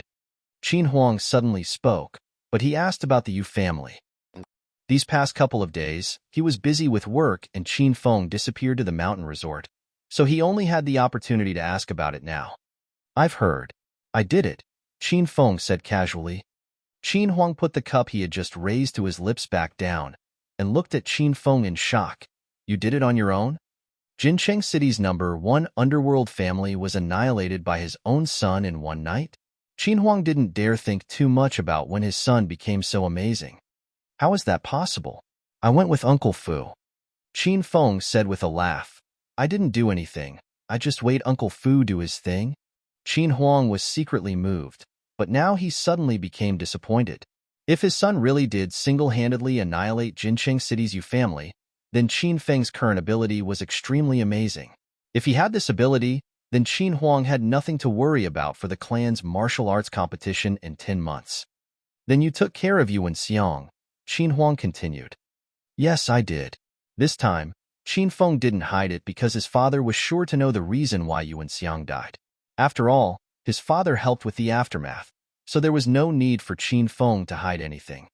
Qin Feng didn't want too many people to know about the annihilation of the Yu family because who knew what leftover kin the Yu family still had. The more people knew about the truth of the Yu family, the greater danger he'd be in. Qin Feng didn't want his father to be in more danger. Qin Feng, I really don't know what to say to you. Qin Huang sighed. He was helpless when it came to his son. In the past, he picked up girls, damaged the family reputation, and did not engage in honest work. Now, it was much better. He wasn't loose and didn't damage the family reputation, but he's fallen in love with murder. Qin Huang was struck with fear when he thought about the frightening things Qin Feng did in less than a month's time. Dad, what do you think of Qin Yi? Qin Feng suddenly changed the topic to the Qin Yi who had just paid a visit. To tell the truth, Qin Feng was not familiar with his relatives. When he was really little, everyone would gather during the Lunar New Year for dinner at the provincial capital. Afterwards, everyone claimed they were busy, and they no longer really kept in contact. Qin Huang was silent for a good while before he said indifferently, Feng'er, Qin Yi is your Tangdi. His father is your third uncle and my very own brother. Tell me, how would he be? Qin Feng said nothing else, and the two stayed in a length of silence. Qin Feng thought back about everything that happened recently and picked out some highlights. He didn't plan to tell his father about Kang Huaming at the mountain resort because he didn't have concrete proof, so he couldn't say much about it. Qin Huang had his own way of thinking. He had a lot of thoughts regarding his family, his brothers, and Qin Feng's mother that he had never told Qin Feng. He even suspected his second and third younger brothers for the Qin family's current experiences. However, Qin Huang also lacked definite proof, and he didn't want to prematurely point his spear at anyone. After all, everyone was a member of the Qin family. Chapter 173. Chapter 173. I did indeed bring this. Qin Feng was sprawled on a table in the lobby of Royal Group Sales Department. His hand was extended beneath the table and caressed Su Ruoro's soft, fair thighs. Su Ruoro had long formed an immunity against Qin Feng's actions and could nonchalantly focus on work. After completing the work at hand, Su Ruoro realized that Qin Feng was still rubbing her thigh. At this time, she glared unhappily at Qin Feng. Qin Feng, haven't you touched enough? You're about to rub until the skin on my thighs break. Qin Feng immediately went under the table and stuck his head up to Su Ruoro's thighs. He looked at her dazzling long thighs with seriousness and asked, Where's the skin breaking? Then, Su Ruoro felt a wet and slippery object swim energetically across her thighs. She jumped in shock. Qin Feng, you pervert. Qin Feng licked the lingering fragrance on the tip of his tongue and returned to his seat. He looked at Su Ruoro with propriety. Comrade Ruoro, please use words more accurately next time. How am I perverted? At most, I can be called shameless. Qin Feng rendered Su Ruoro speechless. She immediately pulled tissues out of her bag and wiped the lingering saliva off her thighs. She missed Qin Feng a bit when he wasn't at work yesterday, But right in the morning today, Qin Feng made her want to jump off a building. This is a company, not a food market. Why is there yelling? Qin Feng, come to my office. Wang Chao's cold and sinister voice suddenly came from behind Qin Feng. After speaking, he angrily walked away with his hands clasped behind his back. He found that lately, Qin Feng was increasingly defiant. If he didn't want to work, he didn't. And when he did come to work, he took liberties with the sales department's pure goddess. He clearly attached no importance to Group Leader Wang. Group Leader Wang, why are you looking for me? After entering Wang Chao's office, Qin Feng casually sat on the table, picked up the apple on it, and ate it with gusto. This display of impudence made Wang Chao so angry that he was about to spit blood. In the whole sales department, only Qin Feng had the guts to be so arrogant and undisciplined in front of him. Yesterday afternoon, he and Xiao Zhang planned out their plot against Qin Feng. They were going to have him deliver documents to Han Ying and hide a condom in the documents to frame Qin Feng.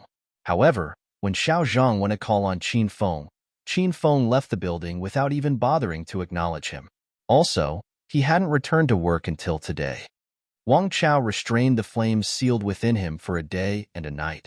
So once he saw Qin Feng come to work, he called him into his office. Qin Feng, what did you run off to yesterday? Why do you always leave without asking for vacation? Are you treating the company as if your family owns it? In order to be less conspicuous, Wang Chao pretended to talk about other things first. I asked for vacation from General Manager Li directly. Your position is too low. There's no point in telling you because you'd have to ask for instructions from General Manager Li anyway. Qin Feng nibbled the apple and spoke indifferently. Qin Feng's words made Wang Chao so angry he wanted to die. He breathed deeply several times and didn't want to talk nonsense with Qin Feng.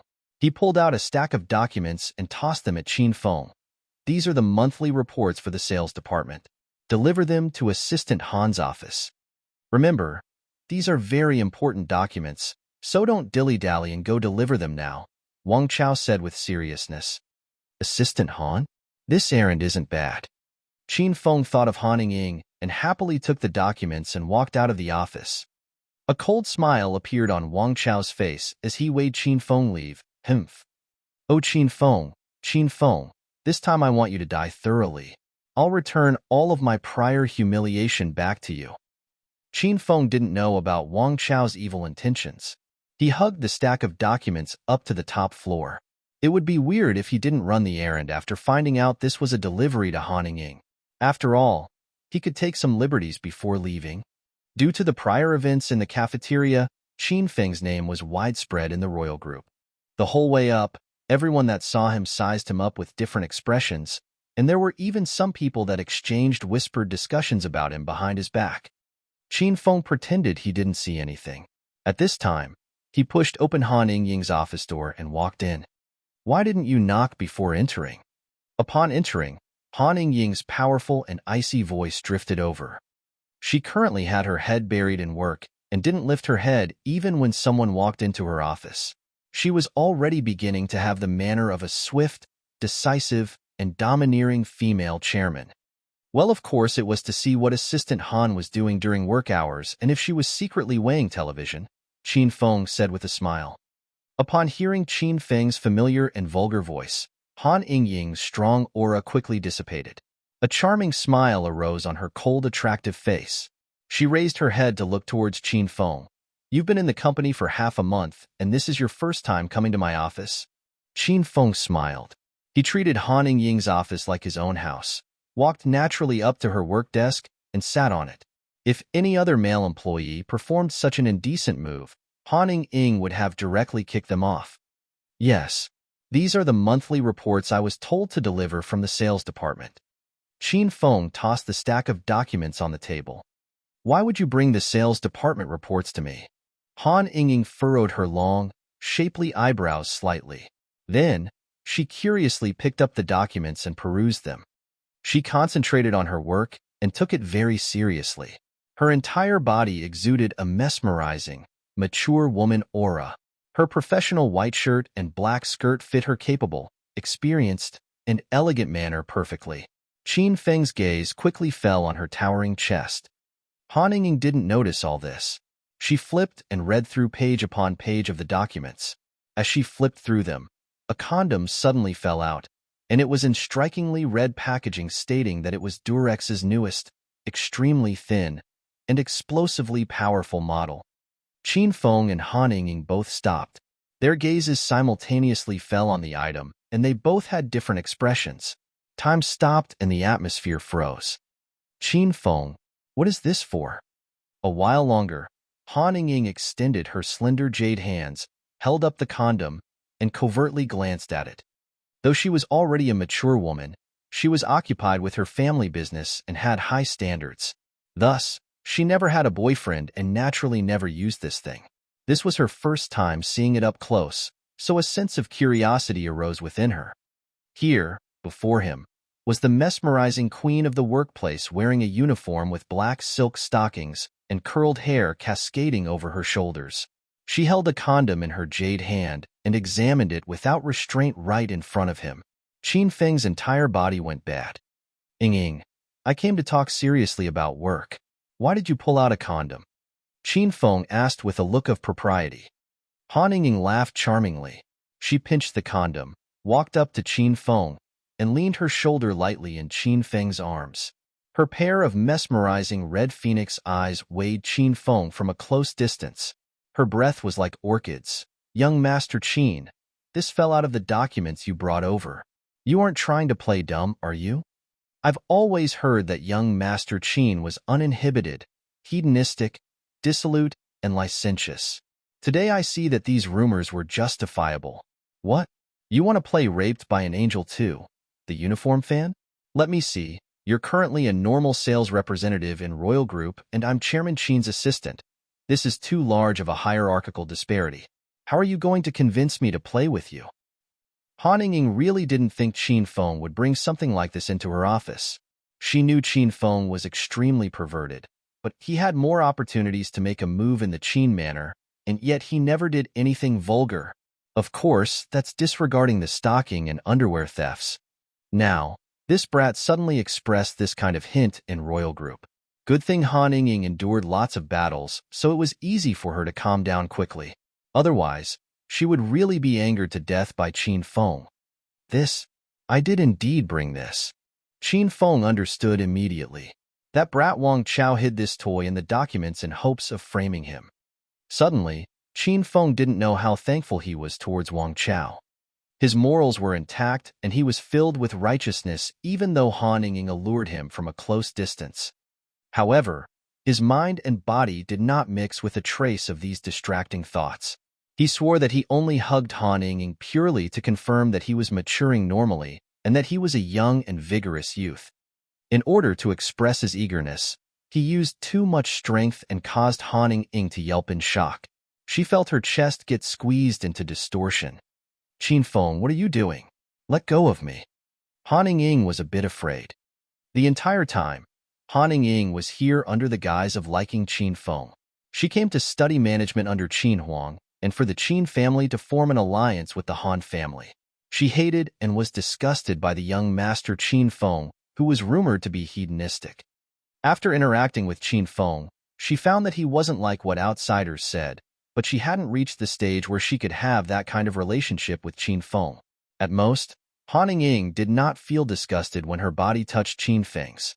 At this time, the big and strong Qin Feng hugged her wildly and tightly, and his despicable hands gripped her ass tightly. Han Ying was so angry that she wanted to eat someone. Qin Feng, if you continue to be like this, I'll get mad. Han Ying used a lot of effort and struggled in Qin Feng's embrace, but it was futile. Qin Feng spied on Han Ying's impressive figure for a long time. Before, he worried that she was a poisonous snake, so he didn't want to get too close to her. However, now that her fragrant body was in his embrace, Qin Feng couldn't really control himself. Ying, I want to conquer you. I want to dominate you, Qin Feng yelled. He felt extremely happy that he was about to move forward for his dreams. You pervert, if you don't let go, I'm going to scream. It was the first time Han Ying saw Qin Feng lose his mind like this, and she was afraid. Scream then. Even if you scream until your throat is destroyed, No one will save you. Qin Feng reminded her. Even if you scream to until your throat is destroyed, he won't come save you. Han Ying, who was about to scream for someone to come, fell limp. Qin Feng's words made her so angry that she lost the desire to scream for help. Boom! The door to the office was pushed open. In Royal Group, only 2 people dared to enter Han Ying's office without knocking. One was Qin Feng and the other was Qin Huang.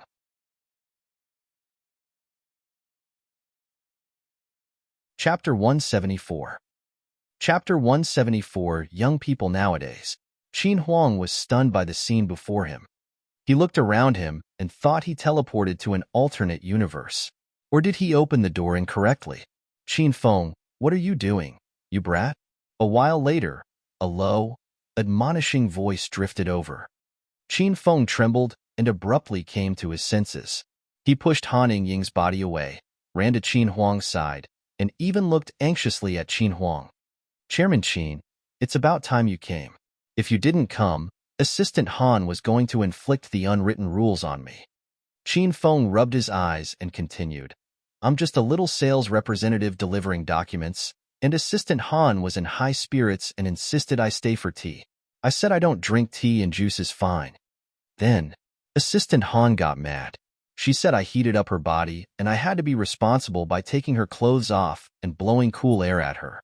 At the time, I thought this was a little fishy, but I thought about how Assistant Han is part of upper management, so she should be a good and upstanding person. As a result, I found that I was too young and naive. And you saw what happened next, Chairman Qin. Han Ying weighed Qin Feng's performance with her mouth agape. She found that she was unable to get in any words. She strode angrily up to Qin Feng and glared at him. Qin Feng, don't twist the truth. You were clearly the one that wanted to violate me. Startled, Qin Feng hid behind Qin Huang. He pointed at the condom Han Ying still held in her hand and said, Chairman Qin, look, this is the instrument of her crime. Here we have a complete testimony and material evidence. What do you have to say about yourself, Assistant Han? I'm the lowest-leveled employee in Royal Group, so I'm negligible compared to you high-leveled leaders. I do whatever you tell me to, and I never refuse or complain. But this is more than I can bear. As a man of indomitable spirit, I don't need this job. I can be suppressed and retaliated against, but I absolutely won't sell my body or my soul. Go on, fire me now. I'll throw away this job and take back my self-respect. I'll have no complaints or regrets. Qin Huang and Han Ying were stunned. They weighed in astonishment as Qin Feng excitably performed his one-man show. A while later, Han Ying came back to her senses. Uncle Qin, why don't you have Qin Feng learn speech-making or broadcasting and television hosting? I'm serious. Ahem. Qin Huang also came to his senses and awkwardly coughed twice. He glared viciously at Qin Feng. Shut up, you brat. Go sit to that side. After speaking, he looked apologetically at Han Ying and said awkwardly, Ying, put that thing away. It would be bad if other employees saw it. If necessary, you and Qin Feng can continue at night at the villa. I won't mind. Young people nowadays, sheesh. Qin Huang sighed and shook his head as he left the office. Han Ying's fair face was so red that water was about to leak out of it. She glared ruthlessly at Qin Feng and tossed the condom into the trash. Qin Feng, don't leave. I still have things to ask you. When Qin Feng saw that his father left, he also began to slip away. Han Ying got to the door first and shut it. She leaned her back onto it and looked coldly at Qin Feng. You must have heard about the Yu family in Jincheng City? I did. Once this matter was mentioned, Qin Feng became serious. Why? Icy air exuded from Han Ying's entire body, and she looked severely at Qin Feng like she wanted to look into his mind. What do you mean by why? Qin Feng said while casually screwing his head. Qin Feng, you can fool other people, but you can't fool me. Because I'm from Jincheng City and our Han family is really powerful there, I naturally sent people to look into it. I found all of the video recordings of you annihilating the Yu family. After mentioning this truth, a sliver of shock flowed through Han Ying's gaze. She found that she never actually understood Qin Feng. This hedonistic wastrel of a young master was nothing like what was stated in the rumors. Of course, besides the fact that he was really perverted, all the rest was inaccurate gossip. Qin Feng's undisciplined expression finally changed. He didn't wait for Han Ying to react and rushed up to her quickly and abruptly. He extended a hand and wrapped it around Han Ying's beautiful, snow-white, and jade-like neck. He stared at her ruthlessly and growled lowly, "Where are the recordings? Has anyone else seen them?" Qin Feng changed when he wanted to, and changed as quickly as a flash of lightning. Han Ying had just come back to her senses when she felt her throat hurting so much that she couldn't make a sound. She looked at the current Qin Feng with a bit of terror. This was the first time Han Ying saw Qin Feng angry, and it was as frightening as the devil in hell. There was a cold, murderous air all around, and Han Ying felt as though Qin Feng would strangle her to death at any moment. "Qin Feng, I'll let go." Han Ying pushed out a large breath and spoke hoarsely. Qin Feng loosened his grip and his emotions stabilized a bit, but he still weighed Han Ying with coldness. He said, "I'm sorry, I was too agitated at first. This relates to a Qin family calamity. I hope you can understand and give me the recordings." The recordings were extremely important to Qin Feng. He killed a lot of people that night, and if it fell into the hands of the police, even the capital's Qin family wouldn't be able to save him. Han Ying had already seen the contents of the recordings, so she naturally knew how important it was to Qin Feng. She thoroughly eliminated the video recordings long ago, and no one else had seen it. She was originally going to ask why Qin Feng annihilated the entire Yu family, but who would have known that he would get so violent? 5 bright red finger marks lingered on Han Ying's neck, and it still ached uncomfortably. Though both of them had their own intentions, they clearly knew that neither were treating the other person honestly. But, in any case, they coexisted under one roof and worked in the same company, so they were considered kind of good friends. Could Qin Feng instantly develop intents to kill a good friend? Han Ying shook her head and said with low spirits, "Qin Feng, I've already completely eliminated the recordings, and no one other than me has seen them. If you don't believe me, you can make your move right now." Qin Feng's heart trembled slightly. He looked at Han Ying and the striking red finger marks on her originally fair and delicate neck. He suddenly wrapped Han Ying in his embrace. "I owe you one this time. The next time you encounter any trouble, just come look for me." Han Ying quietly lay in Qin Feng's embrace and didn't resist. She felt a bit wronged and wanted someone to comfort her. She smelled Qin Feng's familiar scent, lowered her head, and her emotions were slowly stabilized.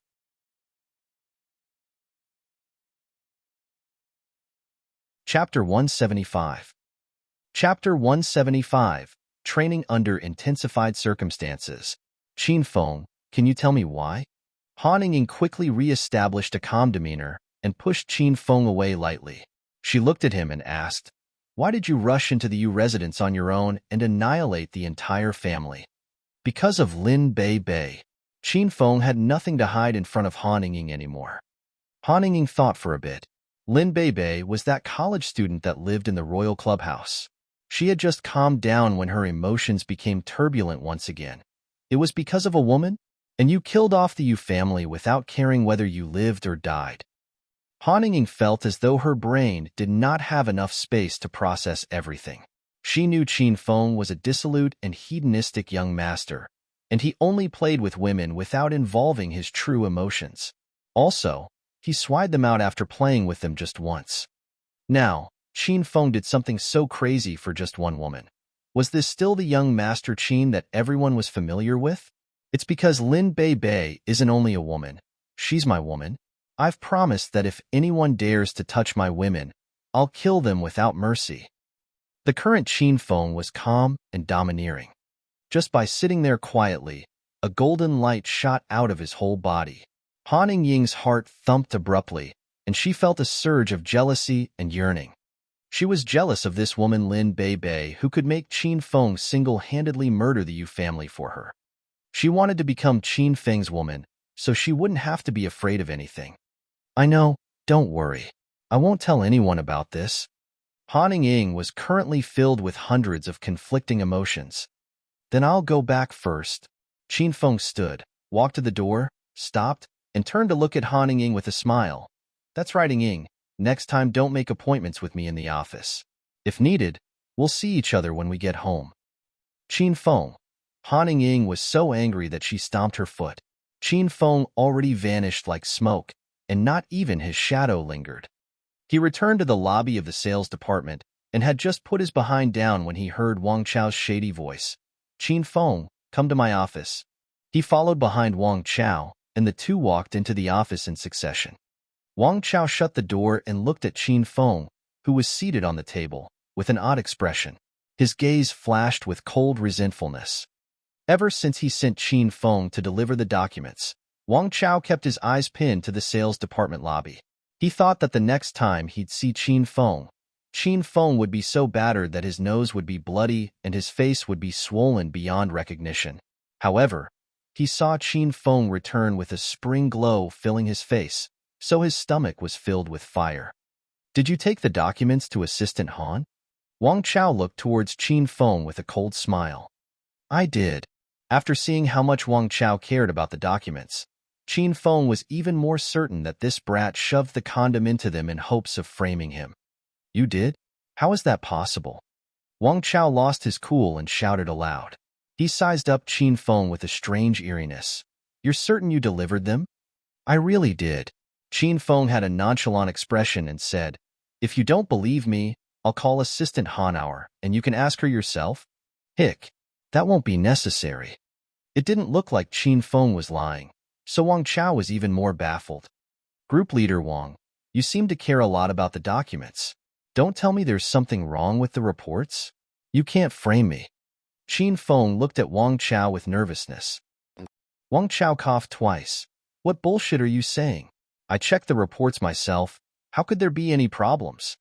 Wang Chao looked like a cat whose tail got stepped on, and he hurriedly explained himself. He thought for a bit, then suddenly hinted, Qin Feng, didn't Assistant Han look at the documents? She did. She looked at them earnestly and flipped through every page. Then, nothing happened? Wang Chao's heart was in his throat. He felt that the development of events were out of the ordinary. Haha. Qin Feng suddenly burst into cold laughter. His cold and vulgar smile gave Wang Chao goosebumps. What are you laughing at? Spit it out. Wang Chao was anxious. Group leader Wang, Assistant Han told me not to mention it casually. Haven't you noticed that I was in Assistant Han's office for a long time? It was a period of unforgettable passion. Qin Feng patted the stunned Wang Chao and said to him mysteriously, Brother, that's all I can tell you. As for the rest, you can slowly understand it yourself. AI. Assistant Han's long legs are fair and fragrant. I don't know if I'll have another opportunity to kiss them. Even if I had to lose 10 years of my life to do it again, I'd be willing. Qin Feng muttered to himself while walking out of Wang Chao's office. The office was empty, and Wang Chao was the only one left inside. However, Qin Feng's words were like a curse, and they continuously repeated in his brain. It was impossible to get rid of. He began to slowly understand Qin Feng's meaning. Not only did this brat go to Assistant Han's office and come out unscathed, he also stayed there for almost half an hour and returned flushed with success. Could it be that Assistant Han gave him the unwritten rules? Flames arose in Wang Chao's heart when he thought about Han Ying's explosively hot body and absolutely enchanting beauty. He harshly swallowed several mouthfuls of saliva. Don't tell me? Unless Assistant Han is that type of beauty that looks cold and aloof from the outside. But if you get close to her, she presents a different kind of wild passion? Oh no, I have to find time to make hints at her. If she could accept that stinking brat Qin Feng, a handsome and talented man like me would definitely suit her taste. In the blink of an eye, a day had passed by. Qin Feng lay on the work desk, shut then opened his eyes, and the whole morning was over. Qin Feng, time to eat. Su Ruoro harshly stabbed Qin Feng's waist as if she was taking revenge for Qin Feng licking her thighs in the morning. Qin Feng was awakened by the pain. At this time, all of the employees in the sales department ran to the cafeteria to eat. Qin Feng swept Su Ruoro in a tight embrace and glared fiercely at her. Ruoro, there's no one in the office right now. I want to press you on my work desk and spank you with my belt, then dominate your body. As he spoke, His hands dishonestly moved all over Su Ruo's body. Su Ruo was so scared that she struggled for her life in Qin Feng's embrace, but Qin Feng didn't let go. When he saw that Su Ruo's skirt was about to get pulled down, he suddenly stopped and shook his head. Ruoro, I'm about to rape you. Why don't you know how to yell for help? Even if I'm talented and handsome, you can't casually do it with me in the office. Qin Feng found that there were no apparent results in his teachings during this time, and he was currently trying to do a clean sweep of the quests, so he wanted to strengthen his teaching methods towards Su Ruoro. Ruoro, beginning from tonight, every day after dinner, we're going to have class in your room. We're going to fix your weak personality and your inability to refuse. When Su Ruoro found out that Qin Feng wasn't actually becoming a beast and was actually testing out the results of his teachings, she was relieved. She sat in Qin Feng's embrace and stopped struggling. Then, she looked at him with a confused expression. Qin Feng, how are you going to teach me? Su Ruoro was used to her weak personality and didn't think much of it, but she knew it would always be bad not to know how to refuse. For example, the last time Qin Feng wasn't there, Wang Chao almost violated her in his office. And the last time when she was moving, her landlord almost violated her as well. Thus, Su Ruoro went along with Qin Feng's teaching and training. I've prepared a period of strengthened training. Qin Feng looked at Su Ruoro with an honorable expression. He placed one hand on her chest and the other on her thigh. Then, he said with seriousness, the training involves simulating situations? What does it mean to simulate situations? Su Ruoro thought about the contents of the new training and paid no attention to Qin Feng's unscrupulous movements. It means to simulate dangerous situations to get you to learn how to refuse and reject, or even explode. Qin Feng said, dangerous situations? Are you going to hide and suddenly rush out to kill me? Or are you going to set some traps in my room so when I encounter danger I can react quickly? This young girl had dreams of becoming a beautiful female warrior, and her large, vibrant eyes glowed with excitement. Qin Feng's expression fell, and he shook his head.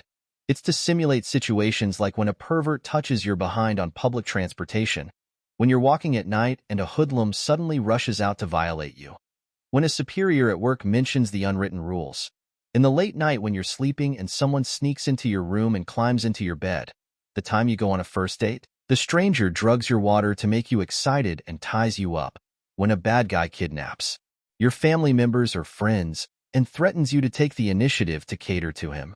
Qin Feng mentioned all the fantasies he had towards Su Ruoro in one breath.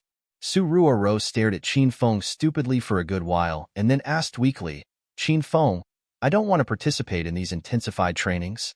Is that all right? No. There was no room for doubt in the answer. Su Ruoro felt wronged, and her eyes turned red. She stood up and out of Qin Feng's embrace. She felt as though she was being pressed strongly by someone, but she had no strength or abilities. She knew that if someone bad wanted to do something to her in the middle of the night, she could only wait for that moment to come without having the ability to resist.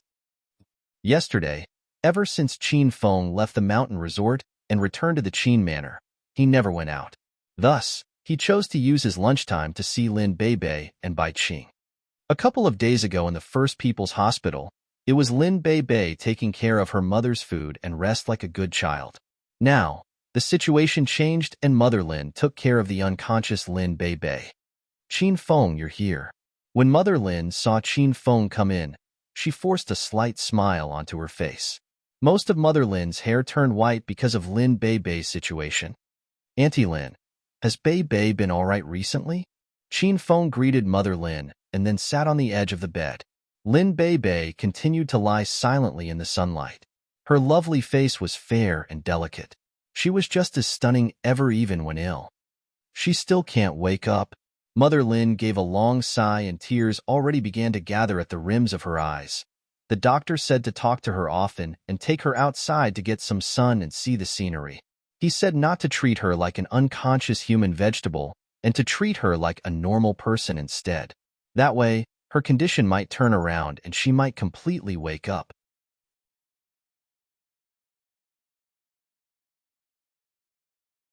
Chapter 176. Chapter 176. Why didn't you wait a bit longer? Auntie Lin, You don't have to worry. Bei is so kind and good that the Heavenly Father will protect her. Qin Feng comforted Mother Lin and said, in the future, whenever I have time, I'll come visit Bei and talk to her about our marvelous college memories.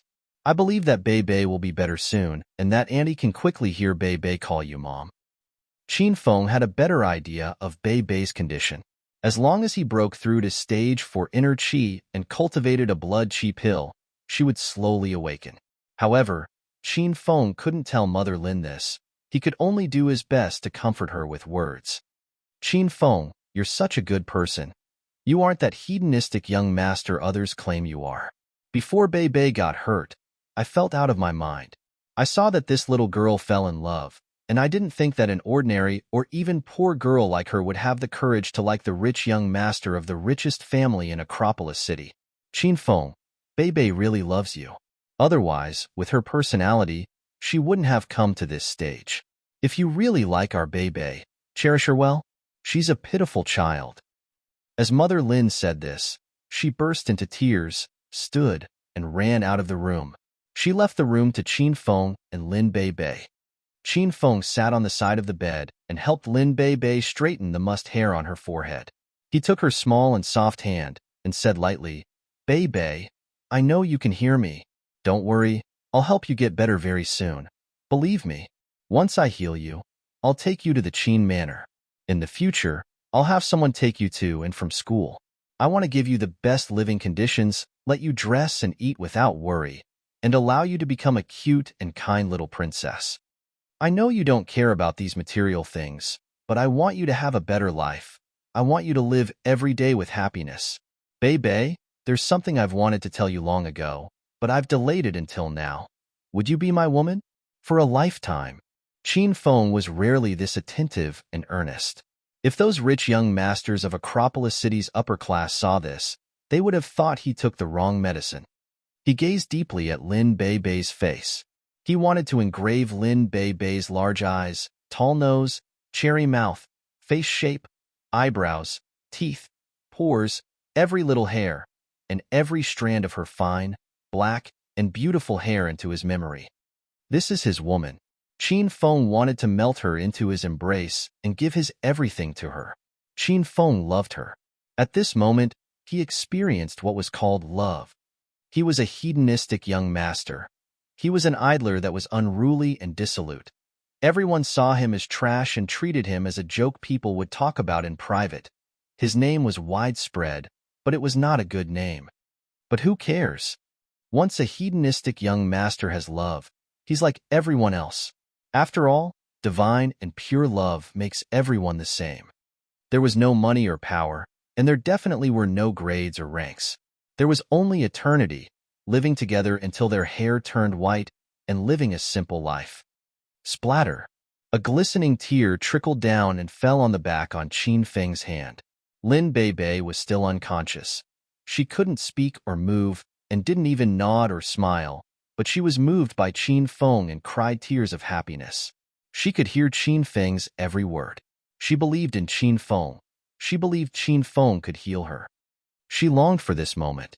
When Lin Bei regained consciousness again, she wanted to see Qin Feng right when she opened her eyes, dive into his embrace, hug him tightly, and say, I agree. I agree to be your woman for life. Ding. Congratulations, host Qin Feng, for successfully completing the quest of making Lin Bei the host's girlfriend. The system awards you 100 hedonist points. Ding. The hedonist sovereign system has issued a quest. Cultivate a blood qi pill to save and awaken Lin Bei. Quest time limit, 3 months. Successful completion reward, 1,000 hedonist points. Upon failure, Lin Bei will never be able to wake up. The system's announcement resounded, and Qin Feng was filled with hundreds of mixed emotions.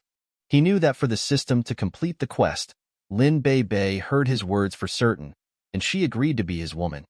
Qin Feng lowered his head and lightly kissed Lin Bei's forehead. He said to her with a water-like tenderness, Bei, don't worry, I'll get you better soon. I'll let you wear beautiful clothes and let you run in the streets like a happy little bird. After leaving the First People's Hospital, Qin Feng rode his 28 bicycle to the Royal Hotel. He ran into the lobby and looked around a couple of times, but he didn't see the lovely figure he longed to see. Greetings, young Master Qin. A beautiful hostess saw Qin Feng and immediately greeted him. Have you seen Bai Qing? Qin Feng asked anxiously. Young Master Qin, manager Bai left last night. Left? What do you mean? Qin Feng's heart clenched, and he was filled with apprehension. She resigned. Last night she took her luggage and left the hotel. The beautiful hostess seemed to suddenly recall something, and she continued. Manager Bai left a letter at the front desk when she left. I think she said it was for you, young Master Qin. Qin Feng rushed directly to the front desk and grabbed Bai Qing's letter. When he opened the letter, Bai Qing's fragrance floated out. There was a black piece of paper filled with delicate, pretty, and clean writing. Qin Feng, after returning from the mountain resort, I thought for an entire afternoon. I have decided to leave you, leave Acropolis, and leave this place where I lived in torment for 5 years due to hatred. In the end, I still cannot convince myself to love you without reservation. Qin Feng, the day after you got me drunk and stole my purity, I opened my eyes to see an empty room and a bright red stain on the bed. I chose to kill myself to end these dirty and unerasable memories, but a cleaning attendant came into the room to clean and saved me when they discovered me lying in a pool of blood. After receiving a second life, I chose to begin a life of revenge, and I crazily made my revenge against you. The funny thing is that after discovering you were the son of the richest man in Acropolis, and I was a weak and gentle girl who had just graduated from high school, I did not know how to begin taking my revenge. Thus, I began to enter society and I continuously honed myself. In the end, I got into Royal Hotel. I could now interact with you, then harm you. When I weighed you drinking that cup of poisoned wine in the mountain resort, I thought I would be wildly free and happy. At that moment, I then realized I was very wrong. We can never be. You're still an uninhibited, dissolute, and hedonistic young master, and I still adhere to the concept of being loyal to one person until death.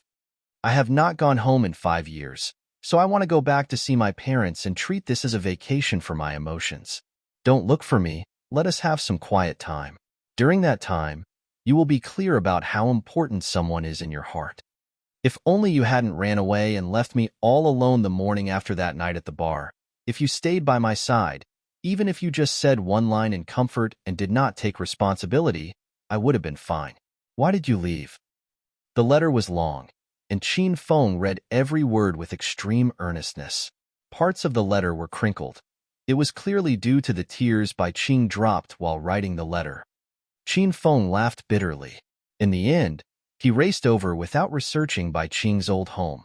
His memory slowly became hazy, and he returned to that morning 5 years ago. 5 years ago, Qin Feng was even younger and more vibrant. Besides having brought Zhao Ling Xian breakfast at school, this was his first time buying breakfast for any other woman. To make the breakfast more rich, Qin Feng ran to Acropolis' most famous breakfast shop. He bought 16 different meals. But when he rushed excitedly back to the hotel with his arms full, everything was over. The room was already checked out, and there was no one inside. It was a lower chance than winning the lottery to see a girl like her in the vast ocean of people, develop a relationship with her, and love her upon waking up. This hedonistic young master finally experienced his first love and the hazy happiness that came with it. His heart was filled with a sweetness, but this subtle emotion was like multicolored bubbles that burst upon a touch. Why didn't you wait for me a bit longer before leaving? This is what Qin Feng said to the empty room that year, and this is what he really wanted to say to Bai Qing now as he stood in the lobby of the Royal Hotel. Originally, he came to look for Bai Qing while filled with fervor. He wanted to revive and revisit memories with Bai Qing during lunchtime. However, Bai Qing returned to her old home. Qin Feng felt a bit depressed and returned directly to the Qin Manor in preparation of sleeping and forgetting all of these headaches. At Royal Group's employee dining area, Su Ruoro ate her meal alone for the second day. She wasn't quite used to not having Qin Feng with her. After lining up on her own and getting her food, she sat at an empty corner and ate her lunch listlessly. Suddenly, a tall and handsome man sat across from her. He looked at Su Ruoro with a smile. "How do you do, beauty?" I'm the gold medal analyst in the finance department, Lin Shuai. Su Ruoro had a bit of an impression of Lin Shuai from the last time Qin Feng caused a ruckus in the lunchroom by kicking down the glass wall between the normal employees and upper management areas. This man stood out and confronted Qin Feng, so Su Ruoro did not have a good impression of him. However, Su Ruoro still couldn't pretend she didn't see Lin Shuai. She didn't shake his extended hand, but she still nodded at him politely before lowering her head, eating, and minding her own business. Lin Shuai's hand was suspended midair, and he clearly looked a bit awkward. He quickly retracted his hand, and a coldness passed over his eyes. His original target was Han Ying, but Han Ying was always domineering and fierce.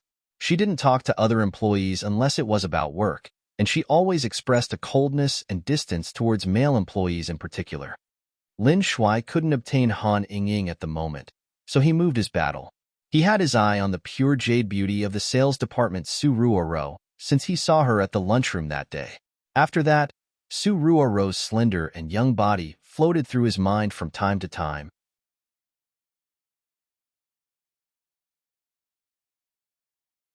Chapter 177. Chapter 177. Lin Shuai's Bad Intentions.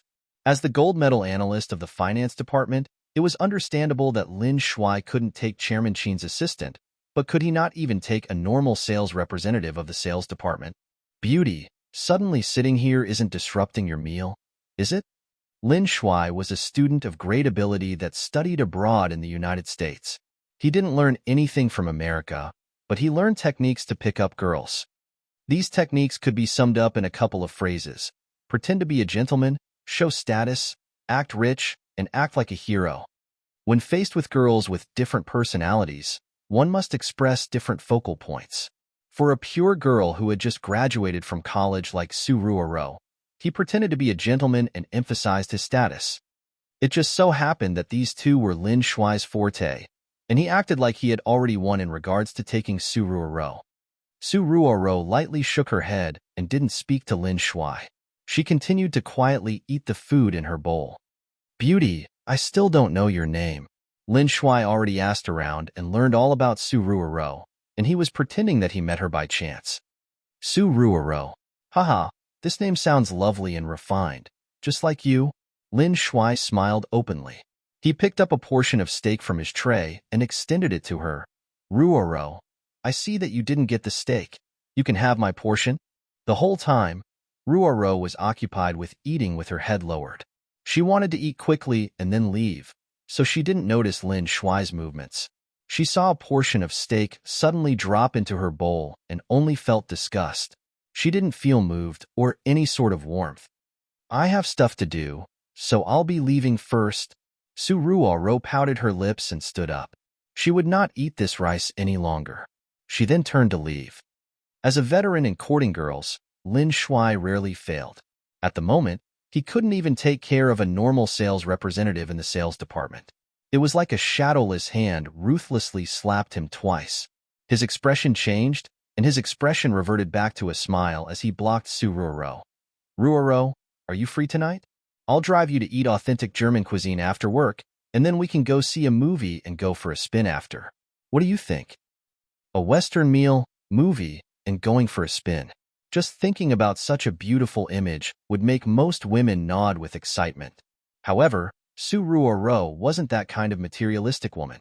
Though she was weak, she was intelligent, and she could see through Lin Shuai and his intentions with one glance. I'm sorry, I have to hurry home and get work done tonight, so I don't have time. Su Ruoro found that Qin Feng's teachings had some effect. At least now her heart didn't beat as quickly now as it did when she first lied. Haha, that's fine. Then when the beautiful Ruoro has free time, you can come find me. Lin Shuai smiled and didn't continue to press her. Otherwise, that would produce an opposite effect. Lin Shuai's expression dropped more and more as he weighed Su Ruoro's elegant, graceful, and lovely figure walk further and further into the distance. He suddenly walked up to another table and sat beside a middle-aged man wearing glasses. This man was Wang Chao, and his current favorite ass-kisser Xiao Zhang sat across from him. Xiao Zhang was currently in the midst of wild ass-kissery. He made Wang Chao so happy that Wang Chao couldn't conceal his smile. And Manager Lin. Once Lin Shuai suddenly sat, Wang Chao put away his smile and greeted Lin Shuai in an attempt to win his favor. Group Leader Wang, how have you been? Lin Shuai smiled. Good, good. I'm doing very well. Normally, this Lin Shuai of the finance department would look down on a little group leader like Wang Chao. Now that he took the initiative to sit with him, Wang Chao asked with a bit of suspicion, Manager Lin, how have you been lately? All right. Lin Shuai smiled openly. Then, his expression fell. Hey, I've encountered a little road bump, and I'm afraid I need to ask for your help, Group Leader Wang.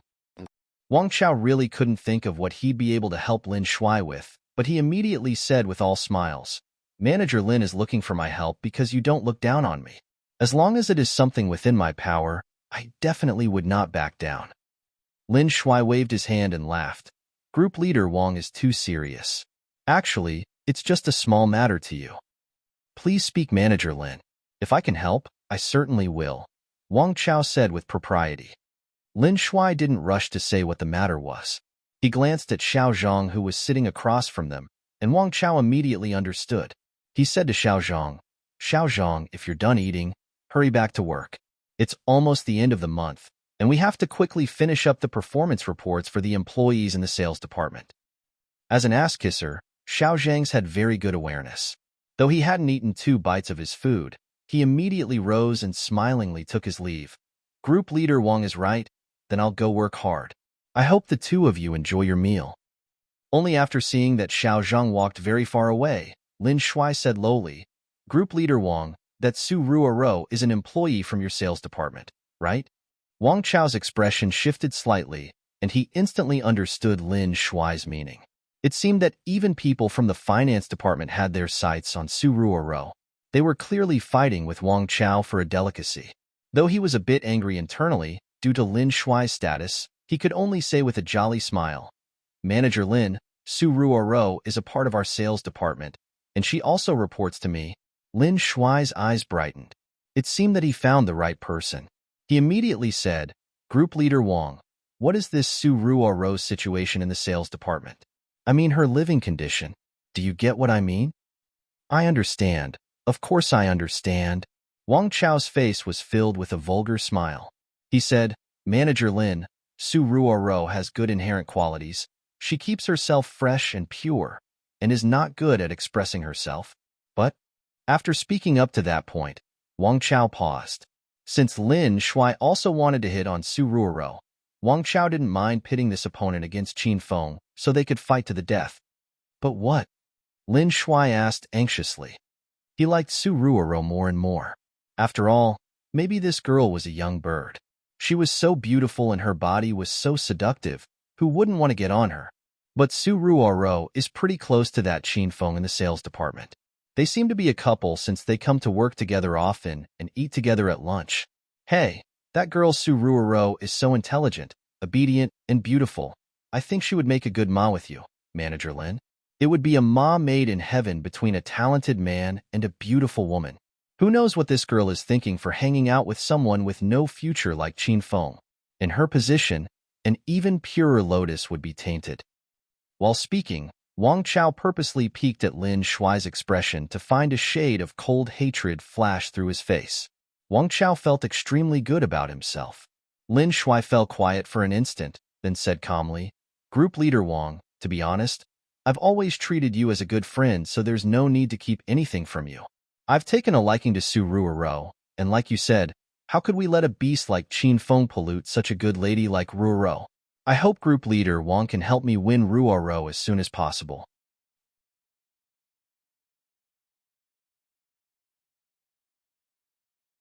Chapter 178. Chapter 178. The Wronged Su Ruoro. Wang Chao's heart dropped. This Lin Shuai really did want to pick up Su Ruoro. He continued with a face full of smiles and said, That's right, that's right. Naturally, I'd help Manager Lin with something as small as this. But how do you want me to help? Group Leader Wang, what do you think about this? Lin Shuai smiled with confidence. Beginning from today, just intentionally cause problems for Su Ruoro and give her more projects to make it more difficult for her. After a while, Su Ruoro definitely won't be able to take it. Then, covertly remind her that she has to form connections in the workplace.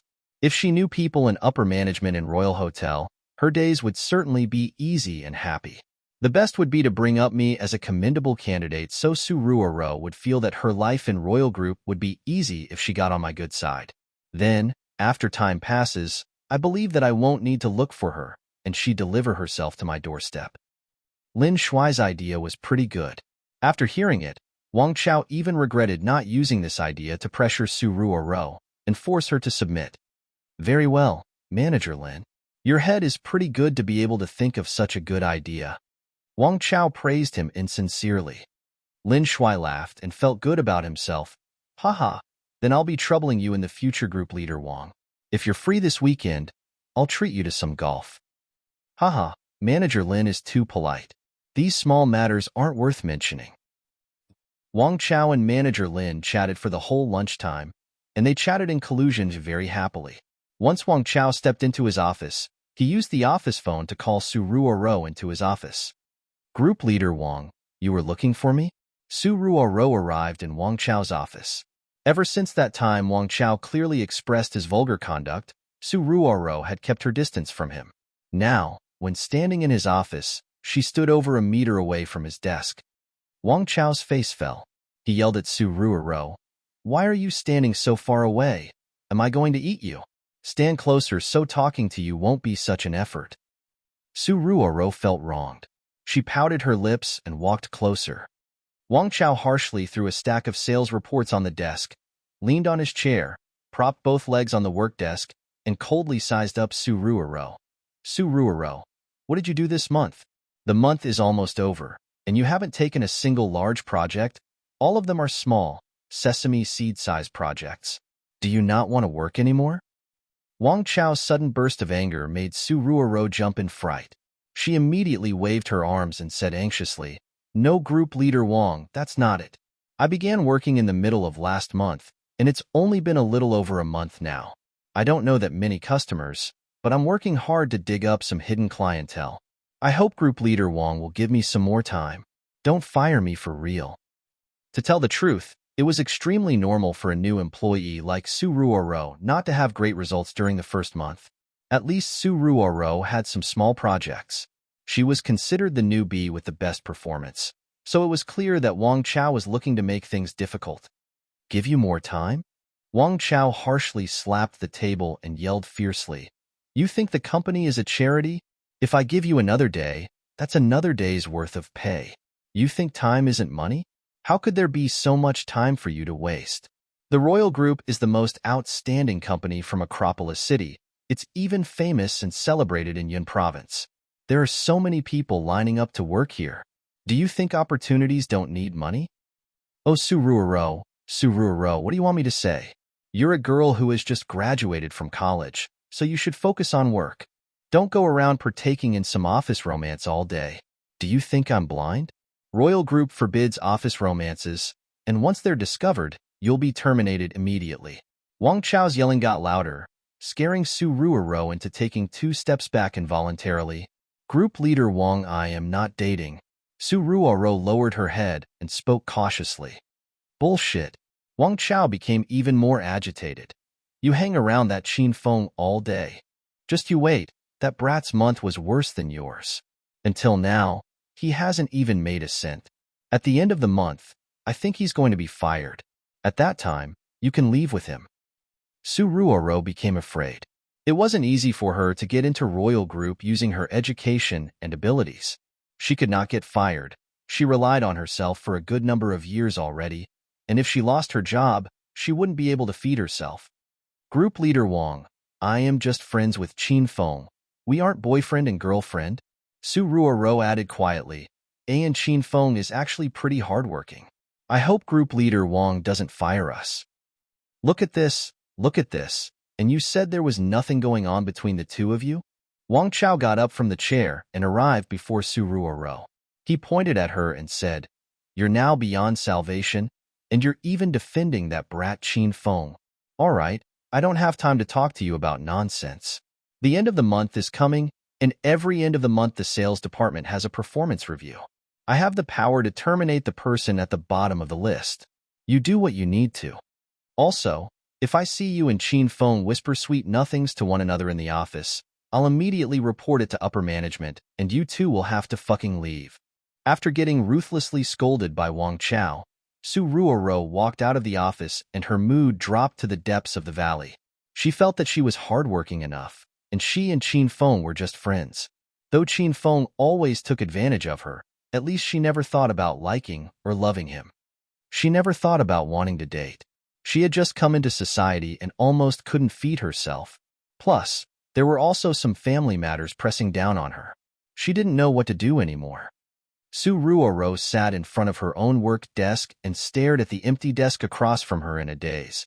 She felt wronged, very wronged. Qin Feng slept extremely well because he lay on the balcony under a parasol and slept in the nude. A light breeze caressed his body like the jade hand of a lover. He leaned drowsily on the chair and found that once he slept, day became night. He was in the midst of recollecting the lovely feeling of sleep when a phone call shattered his delight. Fuck, who is it? It was an unfamiliar number, and Qin Feng was really angry. Young Master Qin, I'm Longhair. You haven't forgotten us three brothers, have you? Once the call connected, a fawning voice passed through the phone. Qin Feng quickly remembered Longhair and his other two brothers. The first time he saw them was in the Northern District Sub-Bureau prison. Afterwards, Qin Feng bailed them out of jail, and they helped him take care of Liang Zhenwei's corpse. After that, when Qin Feng and Su Ruoro went to the Vodia department store to collect a debt from Chairman Su called over the three brothers. At the time, Qin Feng had given them a task. He gave them 30,000 yuan to take one of the Wild Wolf Gang's territories within a week, and use that territory as a foundation to take over the entire Wild Wolf Gang in the Northwestern District.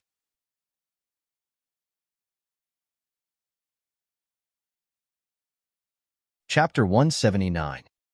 Chapter 179. So you're not called Brother Cat? 10 days had passed since their previous exchange. Qin Feng asked casually, Are you guys done with the matters I instructed you about? Young Master Qin, we completed that long ago. Longhair's chuckles passed through the phone. When we got the money, we formed a new power. In 5 days, we took a small territory in the Northern District. These past couple of days, we were just waiting for young Master Qin to find us, but we hadn't gotten any news from you. Originally, we were worried that young Master Qin was a very busy person and we were worried we'd bother you. But half a month had passed so quickly, so we took the initiative to call you and report the situation. Where is the new territory you've occupied? Qin Feng asked directly. Young Master Qin, it's the Fei Tian Bar, the one on the pedestrian walkway that used to be the most famous in the Northern District. Longhair said this with a bit of pride. This Fei Tian Bar was the one with the best business in the Northern District. It wasn't easy taking this territory, so this showed that the three brothers were pretty capable. Okay, then I'll go look. Qin Feng hung up and rode his 28 bicycle to the Fei Tian Bar. Fei Tian Bar was a famous bar on the busiest walkway in the Northern District. When Qin Feng was in high school, he was a frequent customer of this bar. But when he went to college, the quality of his taste became higher, so he went to high-class clubhouses and rarely went to places like bars. It was currently past 9 at night, which was when the bar's business was the best. Qin Feng stood outside the door of the Fei Tian Bar. He realized how popular the bar was when he saw the endless stream of people coming and going. When he walked into the Fei Tian Bar, he was struck by deafening music, garish, head-shaking lights, and men and women wildly flipping their hair and twisting their bodies. Qin Feng felt as though he had returned to high school. Back then, right after school ended, he wouldn't go home. Instead, he went straight to the bar. It was also the bar where he met Bai Qing that time. The corner of Qin Feng's lips quirked. He felt that this bar wasn't bad.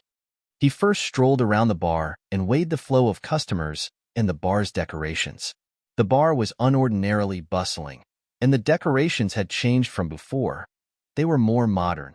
This territory was clearly a vital one for the Wild Wolf Gang. Who would have known that Longhair and his brothers would be able to take it in a week? Qin Feng nodded with satisfaction.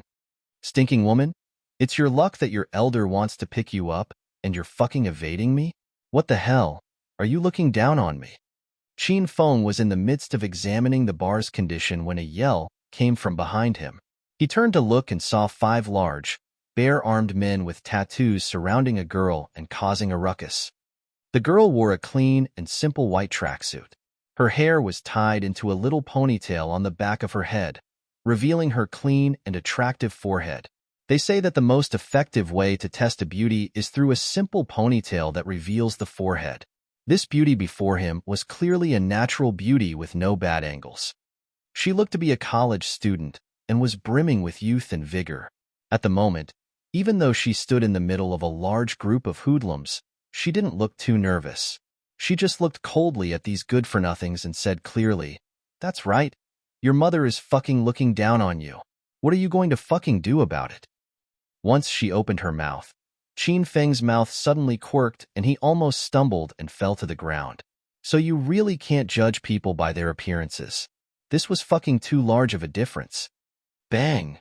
Amongst the 5 bare-armed and tattooed men, a man who had a tattoo that looked both like a tiger and a cat roughly grabbed an empty beer bottle on the table. The bottle immediately shattered and a fair amount of glass shards flew out. He held the sharp end of the bottle, pointed it at the young beauty, and said maliciously, "Fuck, you stinking woman. If you don't obediently lick your elder's body today, then I'll screw up your face so you fucking turn into a ghost." The young beauty was so angry that her face darkened. She clenched her small pink fists and said coldly, "Don't be fucking delusional and fuck off. Your elder likes the ones with strong personalities like you. If you don't want to take the initiative, then your elder will use force today." The tiger-tattooed man was already angry. He extended his arm to slap the young beauty. But his slap didn't make an impact, and a crisp slap resounded off his face. This young beauty wasn't only savage when cursing at people, she was just as quick, accurate, and ruthless at hitting people. She didn't wait for the tiger-tattooed man to come to his senses and sent over a second slap. Slap. Though her lily-white hand was slender and fragrant, the slap still hurt quite a lot. The tiger-tattooed man immediately gave a strange cry and came back to his senses. "Fuck. All of you attack her. Tear off all of this bai's clothes, throw her onto the dance floor, and let all the men feel her up." These 5 men were angry, but the young beauty was angrier. She took the broken beer bottle from the tiger-tattooed man's hand and stabbed it into his stomach without hesitation. Fresh blood instantly flowed out and formed a pool. In order to show off, this dunce didn't wear a top. Now, he was taught a bloody lesson. Bi, how dare you stab your elder? Hurry, attack, kill her. I can't do it anymore. I'm about to die. That tiger-tattooed man was so frightened to death by the stab. He covered his stomach and squatted motionlessly on the ground. The remaining 4 brothers immediately rushed over. One of the hoodlums kicked the young beauty's stomach. She was a thin and weak girl, so she directly fell off the platform and landed at Qin Feng's feet. The 4 men quickly caught up to her. The young beauty hid behind Qin Feng and looked at the 4 people in alarm.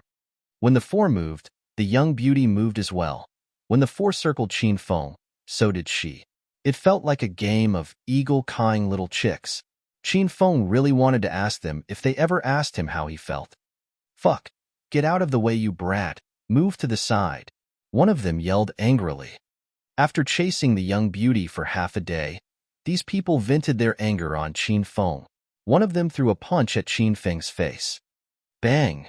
There was a dull sound, and Qin Feng stood there casually and upright like before. Meanwhile, the man who wanted to hit Qin Feng already flew away and lay beside the tiger-tattooed man. He was in so much pain that he wailed like a ghost and howled like a wolf. The remaining 3 that were about to rush forward stopped abruptly and looked at Qin Feng with terror. They looked as though they had seen a strange monster.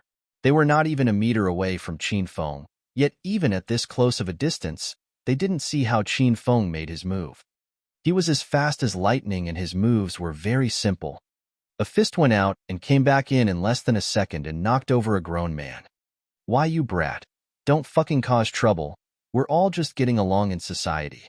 Why you hurry and fuck off?" The 3 stared blankly for a while, but they pretended to be calm and glared at Qin Feng in a lofty manner. "I'm not meddling. I'm just standing here. I haven't even moved, Qin Feng said with a wronged expression. The three looked at one another, and their expressions turned cold. They brandished their fists and pounded at Qin Feng again. They believed that Qin Feng hadn't moved because they really hadn't seen him move. It was no longer important how that brat Apao was sent flying. Brat, I'll let you fucking stand there as a hindrance. You're elder. Bang. Another person hooted at Qin Feng. He hadn't finished speaking and was directly sent flying. He landed between the tiger-tattooed man and Apao. This time, even if the remaining two people were stupider, they'd understand that Qin Feng hit these people. Though they still didn't see Qin Feng move, they didn't dare give Qin Feng a lesson. They felt as though Qin Feng was a devil that knew magic, and that he could just stand there and use his thoughts to hit people. Fuck, what are you guys doing here? Where's the woman your elder told you to capture? The tiger-tattooed man squatted on the ground for a long while, and he suddenly ran up toward Qin Feng. He realized that the glass shards just caused some skin damage. Though it looked like he lost a lot of blood, in actuality, he was fine. Elder brother, we were capturing the girl, but someone came to cause trouble. The only two remaining lackeys said immediately. Who fucking dared to cause trouble with this elder? The tiger-tattooed man patted his stomach grandly. He suddenly patted his wound and immediately bent like a dried shrimp due to the pain. Cough, cough. W who is looking for trouble? Step out. It's him, the two lackeys said in unison while pointing at Qin Feng. These people were too dishonest. The two didn't dare make a move, and they shifted the conflict onto their big brother. Wasn't the big brother used to be betrayed? Stinking brat. Are you fucking looking for trouble? The tiger-tattooed man glared viciously at Qin Feng and pointed at his nose. He asked with bullishness, Do you know who your elder is? You must be Brother Cat, Qin Feng said with seriousness. The tiger-tattooed man was slightly stunned. Who told you I was Brother Cat? There's a huge tattoo of a cat on your arm. Aren't you called Brother Cat? A cat? Open your eyes and look clearly. What is your elder's tattoo of? The tiger-tattooed man was so angry that he wanted to spit blood. After all, Qin Feng wasn't the first one to say his tattoo looked like a large cat. Thus, he specifically brought his brothers to wreck the dog shit tattoo shop and beat up the boss. Fuck, look fucking closely this time, brat. If you say the wrong thing, your elder will kill you. He clearly got a tiger tattoo, yet people always said it was a cat. The tiger-tattooed man was so angry that he wanted to bite someone. Now, he even forgot that Qin Feng was looking for trouble. He wanted to prove that his tattoo was really a fucking tiger. Qin Feng leaned in and lowered his head to look more closely. He said earnestly, It's not a cat, it's not a cat. So it was Doraemon. Brother Cat, say, you're a grown man. Why would you tattoo Doraemon on your arm? You really have interesting taste. The tiger-tattooed man's expression burst into a flower, and the flower immediately withered right after. His face became sinister, and a hate-filled, vengeful fist punched towards Qin Feng. Fuck, your elder's fucking tattoo is a large... Bang! When the tiger-tattooed man had just gotten to the important part, there was a loud sound. He flew outwards and accurately fell back to the place that he was squatting at before.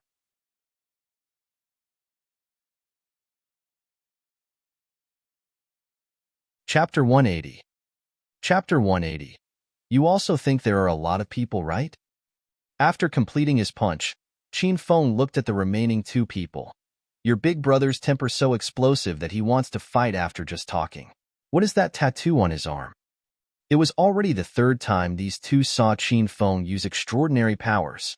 They were so scared that they trembled all over.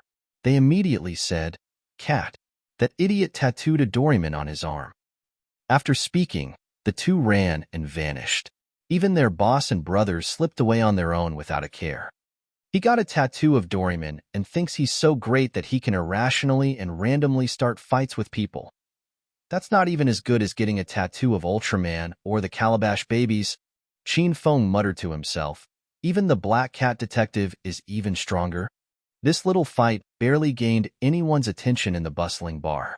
There were often fights and tussles here, so everyone was used to it. After cleaning up these hoodlums, Qin Feng was prepared to call Longhair, and tell him to come over when something soft and bouncy suddenly touched his arm. He turned to look and saw that the young beauty he just saved was hugging his arm. She looked at him charmingly. "Handsome, can I buy you a drink and sit down to have a chat with you?" The young beauty didn't even give Qin Feng a chance to respond and pulled him to sit in an empty corner. She ordered a case of black beer and began to chat with Qin Feng. "Handsome, whereabouts do you hang around?" The young beauty pulled out a lady cigarette, lit it, took a long puff, and let out a smoke ring. In the smoke, she casually and somewhat languidly leaned on the chair with a charming and alluring expression. She gazed enticingly at Qin Feng. "What's your name?" Qin Feng asked nonchalantly. The beauty stared blankly for a moment and said, "Lu Wenjing. What about you?" Qin Feng. Qin Feng sized up Lu Wenjing again and said after a while, "Your name is just like your appearance, gentle, quiet, and sunny, but your conduct is a world of difference from your looks and manners." "That's right. What do you think of one-night stands?" Qin Feng's train of thought changed too quickly. Lu Wenjing was startled again and found that she couldn't control his thoughts. This was a very unlucky thing. She had just seen Qin Feng's skills. Though she hadn't seen them very clearly, Lu Wenjing took the initiative to seduce Qin Feng because she knew that Qin Feng was a real expert that reckless fighters and those with flowery moves could not compare to. Lu Wenjing smiled charmingly. She bent over and intentionally revealed a bit of her snow-white chest for Qin Feng to see. "If there was a man I took a liking to, I would be glad to do something like this. But too bad I don't have a man I'm interested in. Of course, maybe you're the first one." "Really? What about me have you taken a liking to?" Qin Feng smiled. "Your abilities." Lu Wenjing didn't hide anything. She wanted to get Qin Feng under her control, so she'd have to clear up these matters sooner or later. "Can you be more precise?" Qin Feng asked. "I can see that you have an ordinary aura. You're unafraid of impending death even when facing attacks from 4 hoodlums, and your abilities are incredible. We didn't even see how you made your move, and you sent the hoodlums crawling. Though it's the first time we've met, my woman's intuition tells me that you must have spent time getting along on the streets, and you've been amazing at it. Currently, in Acropolis, there's been an enormous change in the Wild Wolf Gang in the northwest and the Flying Dragon in the southeast. One group had a problem, and it manifested. One had been pressed by the Qin family so hard that they couldn't breathe." Lu Wenjing talked about consequential matters and then became serious. "This is an extremely good opportunity. I've formed the one group, and I'm currently recruiting talent. I sincerely invite you to join. We'll work hard to take Acropolis together." "Qin Feng, are you willing to join us?" Lu Wenjing licked her bright red lips and gave Qin Feng coquettish glances. "Are you a woman? I mean, have you done it with someone before?" Qin Feng took the beer glass and played with it as he spoke. Lu Wenjing's face immediately darkened. During this vital time, Qin Feng changed the topic once again. Lu Wenjing felt as though her pants were removed because he suddenly said this. "I haven't," Lu Wenjing said with a bit of anger. "Then you aren't considered a woman, and you don't have a woman's intuition. So your intuition is inaccurate." Qin Feng took a sip of black beer and said nonchalantly, "I've never gotten along in the streets." Lu Wenjing increasingly had the feeling that Qin Feng was hard to deal with, but this further emphasized that he was an expert with ability. People with these kinds of abilities typically had a bit of a temper and personality. These were the people Lu Wenjing had to spend even more effort to obtain. "Then I can be your woman. That way I'll have a woman's intuition." Lu Wenjing bent over her body some more, revealing more of the beautiful scenery of her chest. Qin Feng abruptly put down his glass on the table and looked at Lu Wenjing earnestly. He asked, "When?" Lu Wenjing couldn't really follow Qin Feng's train of thought, and she thought about it for a long time before understanding his meaning. She looked tenderly at Qin Feng and said, "If you help me take over Acropolis City's underworld, my body will be yours and free for you to enjoy." Haha. Qin Feng laughed lightly and said, "You're crazy." After speaking, he was about to stand up and leave when he heard an announcement from the system resound in his head. "Ding! The Hedonist Sovereign System has issued a quest. Help Lu Wenjing expand the One Group and become the #1 power in Acropolis City's underground. Quest time limit, 3 months. Successful completion reward, 3,000 hedonist points. Upon failure, the host will lose 3 years of his life. Qin Feng sat down again and looked angrily at Lu Wenjing. He said with a laugh, "Miss One, I'm very interested in your suggestion. Can we talk about it in detail for a bit?" Lu Wenjing looked stupidly at Qin Feng and suddenly wondered if she found a lunatic. She was quiet for a moment, then opened her mouth to speak. Our one group currently has around 10 core members. They are powerful and have extraordinary abilities. I believe that if you join, our one group will be like a tiger that gained wings and get to the next level. We just need to work hard together, and we will be able to quickly take over Acropolis City's underworld. Miss One, if the one group has around 10 core members, then how many are there including those in the outer portion of the group? The system suddenly gave out a quest, so Qin Feng couldn't help but pay attention to the one group. Lu Wenjing laughed awkwardly. There are a total of 13 people. Including you, we'll have 14 people. 14? You also think there are a lot of people, don't you? Qin Feng's mouth chewed. It seems that all of your members are core members. Lu Wenjing was a bit embarrassed. She smiled charmingly. Ha ha ha, Qin Feng, don't just pay attention to the fact that we currently have very few members.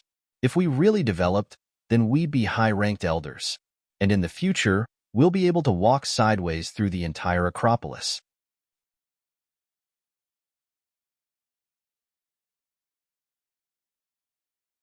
Chapter 181. Chapter 181. Feng Group? Are you kidding me? Qin Feng wasn't only able to walk sideways in Acropolis City, he could walk however he wanted to. He shook his head and said, "No, your group is still too weak." Qin Feng wanted to talk to Lu Wenjing about how to expand the one group, and Lu Wenjing misunderstood him. She thought he was rejecting her again and said quickly, "Qin Feng, if you're willing to join the one group, I can't be your girlfriend right now." Qin Feng suddenly became serious and said extremely earnestly, "Didn't I already agree to join the one group? I just want to talk about the next steps and the tactics for expansion." Lu Wenjing was briefly shocked, then suddenly smiled charmingly. Right, you did agree. Then I'll tell you about our most recent plans. Our current abilities are comparatively lacking, so we need to take action on the little powers that sprung up most recently, defeat them, and take their power. Once she began talking about the one group, Lu Wenjing became earnest. I've done some research recently, and in these past couple of days, there's a newly arisen power called the Feng Group. I believe that since they have just arisen, they don't have that many people. We're preparing to make a move on this group in the next couple of days. Qin Feng, during that time, you'll certainly come help us, right? Then, Lu Wenjing added, if we take down the Feng Group that day, we'll go celebrate at night. After we're done with our celebratory drinks, you can take me anywhere to do anything. Of course, Qin Feng said firmly. As a member of the one group, this fight has to be loud and clear, so of course I'll participate. Lu Wenjing took the initiative to sit beside Qin Feng at once and naturally hugged his arm. She said, "Dearest, then leave me some way to contact you. When we set off, I'll call you." Qin Feng told her his cell phone number, and Lu Wenjing immediately saved it under Dearest before putting her phone back away. She had a self-satisfied smile and gave Qin Feng a peck on the face as light as a dragonfly touching the water. "Dearest, that was my first kiss. I'll go back and tell everyone about you joining the one group to make them happy." After kissing Qin Feng, Lu Wenjing ran away with her face slightly flushed. Qin Feng touched the spot that she kissed and shook his head. He pulled out his phone and called Long Hair. Not a minute after hanging up, Long Hair appeared by the dance floor of the bar and looked around for someone. Qin Feng took the initiative to walk over. He patted Long Hair from behind, and Long Hair shouted loudly with excitement when he turned to see Qin Feng. "Young Master Qin, you finally had time to come over. What do you think? Are you satisfied with what we three brothers have accomplished?" "Not bad. Keep up the good work," Qin Feng said with a nod. "Don't worry, young Master Qin. We'll continue to work hard." After getting complimented by Qin Feng, Long Hair was even more excited. "Young Master Qin, come with me. We'll go talk inside." Long Hair brought Qin Feng past a good number of tables. Then, they arrived to the innermost private rooms of the bar and passed through another collection of private rooms. Lastly, They arrived at a secluded little pathway. After getting to the end of the path, he opened a set of imposing red double doors. Inside was a large room that was 100 square meters. The doorway of the room had a red carpet extending tens of meters, and there was a row of youths standing on both sides of it. Each of them had their heads raised, chests puffed, and in high spirits. They were as serious as one would be when receiving a senior official. Wherever Qin Feng went, the two sides would resound with, "Young Master Qin is mighty, the Feng group is mighty. Young Master Qin is mighty, the Feng group is mighty. Young Master Qin is mighty, the Feng group is mighty." Qin Feng walked to the end of the red carpet. It wasn't until then that the bold cheering stopped. However, the sound still echoed through the room. At this time, the Baldian man with the wolf tattoo welcomed Qin Feng with smiles. Taking into account the long-haired man behind Qin Feng, the three brothers were now all present. "Young Master Qin, are you satisfied?" Longhair asked with a happy smile. "Not bad, not bad." Qin Feng furrowed his eyebrows slightly and said, "That's right. What's our newly formed group called? I wasn't really paying attention at first." "Young Master Qin, it's called the Feng group," the man with the wolf tattoo said with a smile. "It's your name, Young Master Qin. It's the word Feng from the phrase Feng Yi, and that's how we got the Feng group." "This name isn't bad. I like it." Qin Feng smiled and found that these three brothers were quite dependable. But his smile became stiff halfway. He grabbed the man with the wolf tattoo by the collar and shouted, "What is this group called? Feng group? Are you kidding me?" Qin Feng suddenly thought about Lu Wenjing. The first new power she wanted to deal with was the Feng group. The name Feng group was decided on after a lot of deliberation. It was simple, tyrannical, and didn't lose any elegance. The most important part was that it was also created based on young Master Qin's name. The three thought this name was pretty good, so they were so shocked that they trembled from head to toe now that Qin Feng had randomly become angry. The man with the wolf tattoo whose collar Qin Feng held was even more afraid. He said, "Young Master Qin, if you don't like the name, I'll change it immediately. You choose one yourself. Choose whatever you like." Qin Feng had only become agitated because he had just thought of the matter regarding Lu Wenjing and the Feng group. Now that his emotions were stabilized, he let go of the wolf-tattooed man's collar, patted his shoulder, and said, "It's fine. The name is quite good. I was just too moved." The three brothers sighed with relief after hearing Qin Feng's words. This young Master Qin was indeed someone of importance in the upper society. Even his way of expressing excitement was different from everyone else. Qin Feng looked around once. This room that was over 100 square meters was a large office and was considered the Fei Tian Bar's boss's resting room. At the same time, it could be a small base. This was temporarily the Feng group's base in the northern district of Acropolis. The room went through a lot of renovation. It was clear that the dazzling decorations had a lot of class. Qin Feng walked up to the largest work desk and sat in the owner's seat. He spun a bit, looked out the window to see the night view of the northern district's pedestrian walkway, and felt a little bit affected. "Young Master Qin, these office desks were prepared for you. Our Feng group officially started today, and you're our #1 big brother. We believe that under your leadership, our Feng group will rise to the heavens like the bar's name. Fei Tian Bar. We took this bar because of its name." Long Hair told Qin Feng smilingly. Qin Feng nodded. He was thinking more about helping Lu Wenjing expand her power and completing the quest. He was quiet for a while, then said to Long Hair, "How many people are in our Feng group?" "Young Master Qin, Baldy, Wolf Tattoo, and I used to be in the Wild Wolf Gang, and we didn't have low positions. There were a large group of decent brothers under us, and when they heard that we three brothers were forming a new group, and that there was a mysterious boss backing us, a good amount of brothers fled to us. There are currently 33 core members of the Feng group. Including the members in the outer circle, there are over 80 people. Currently, we three brothers are focusing on the pedestrian walkway in the northern district. In these couple of days, we've already scattered a whole section of Wild Wolf Gang strongholds, so it's our Feng group's territory." Long Hair told it like it was.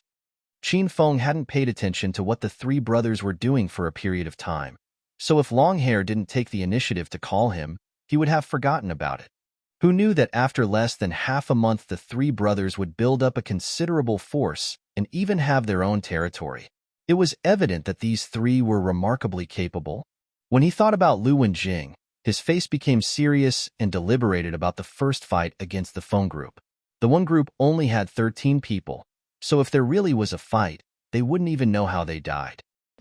Though Qin Feng had only seen Lu Wenjing once, he found this girl with the strange personality quite interesting. Good thing she met him today. Otherwise, she would have been beaten into a pig head. Young Master Qin, what should we do next? After explaining the Feng group's most recent situation, Long Hair looked at Qin Feng and inquired. The Feng group has just arisen, so a good number of older powers are weighing us. Plus, Acropolis City's powers are in great turmoil, so a lot of them are dividing their territories. Currently, stabilizing our current power is the most important.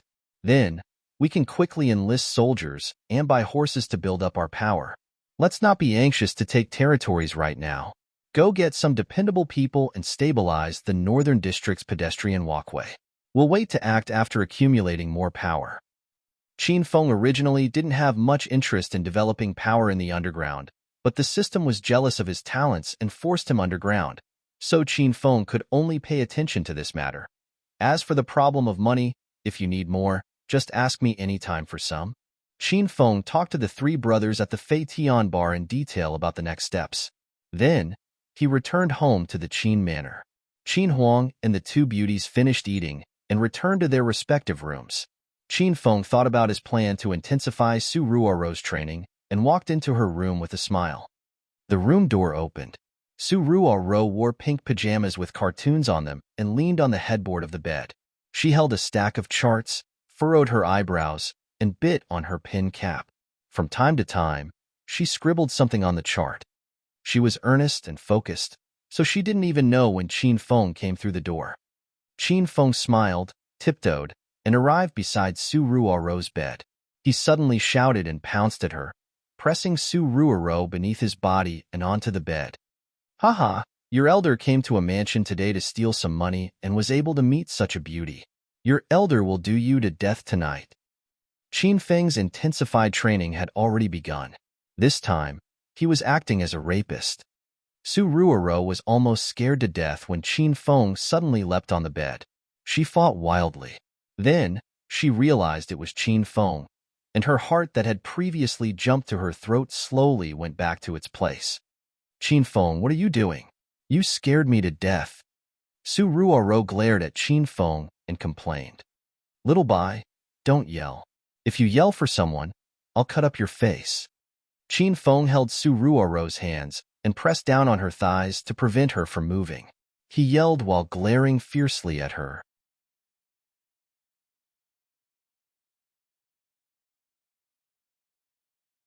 Chapter 182. Chapter 182. If you're pretty, you can cut in line. Su Ruorou knew that Qin Feng was training her, but she was just reprimanded at work, and Wang Chao had given her a lot of work, so she was about to be anxious to death. She was in no mood to play these kinds of games with Qin Feng. Qin Feng, let go of me. You're hurting my hands. Qin Feng didn't know what happened at work. He took liberties with Su Ruorou while trying to change her weak personality and complete the quest, so he naturally wasn't going to let go. Shut up. Not only does your elder want your arms to hurt, I also want to make your whole body hurt.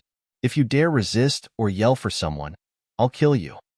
Qin Feng suddenly and wildly kissed Su Ruorou's pretty face, then kissed down to her neck, collar, then her chest. Though there was a layer of pajama in between, the softness and bounciness was still very evident when it touched Qin Feng's mouth. Su Ruorou was so afraid that she began to cry. She was scolded by Wang Chao and bullied by Qin Feng, so she didn't feel an inclination to struggle. She lay on the bed without energy and wailed in despair. Wah! Qin Feng kissed more vigorously and almost forgot his original intentions for doing this. If Su Ruorou's crying didn't interrupt his movements, he would have turned this act into reality. Ruorou, what's wrong? Qin Feng immediately released Su Ruorou's small, soft, and tender arms. The places he previously held were red. He hugged her with a bit of a heartache and wiped her tears. Don't cry. I'm giving you intensified training like I told you this morning at work. Did you forget? Su Ruoro fiercely punched Qin Feng a couple of times to vent and express how wrong she felt. Then, she threw herself into Qin Feng's embrace and cried loudly. She cried for a full 5 minutes. After crying, Su Ruoro's emotions stabilized, and she pulled herself from Qin Feng's embrace. She tilted her head a bit shyly and said, Qin Feng, go back. I need to work. Ruoro, did someone bully you again? Qin Feng's expression turned cold. He knew Su Ruoro was very strong. He was sure she didn't cry because of his prior actions of forcing her. Su Ruoro's heart clenched slightly. She really wanted to tell Qin Feng about Wang Chao bullying her. She really hated that disgusting little person Wang Chao, but after hesitating for a long while, Su Ruoro still gritted her teeth and shook her head. Qin Feng, I'm fine. Go back.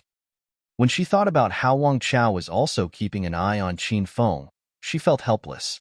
Su Ruoro didn't want to cause trouble for him again. She understood Qin Feng's personality. If she told him, the next day Qin Feng would go to the office to viciously beat up Wang Chao, and he would definitely be fired from the company. In Su Ruoro's eyes, she and Qin Feng were pitiful people.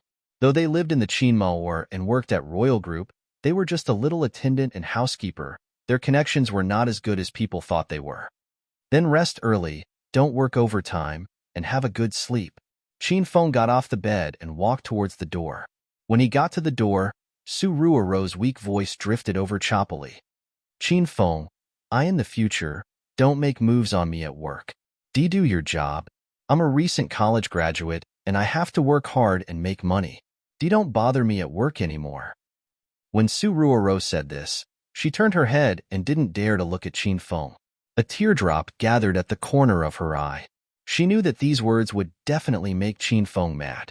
However, she had no choice. If Wang Chao saw that Qin Feng was too close to her, both she and Qin Feng would be fired. She felt that Qin Feng was a good person and didn't want to harm him. Su Ruoro, do you mean that?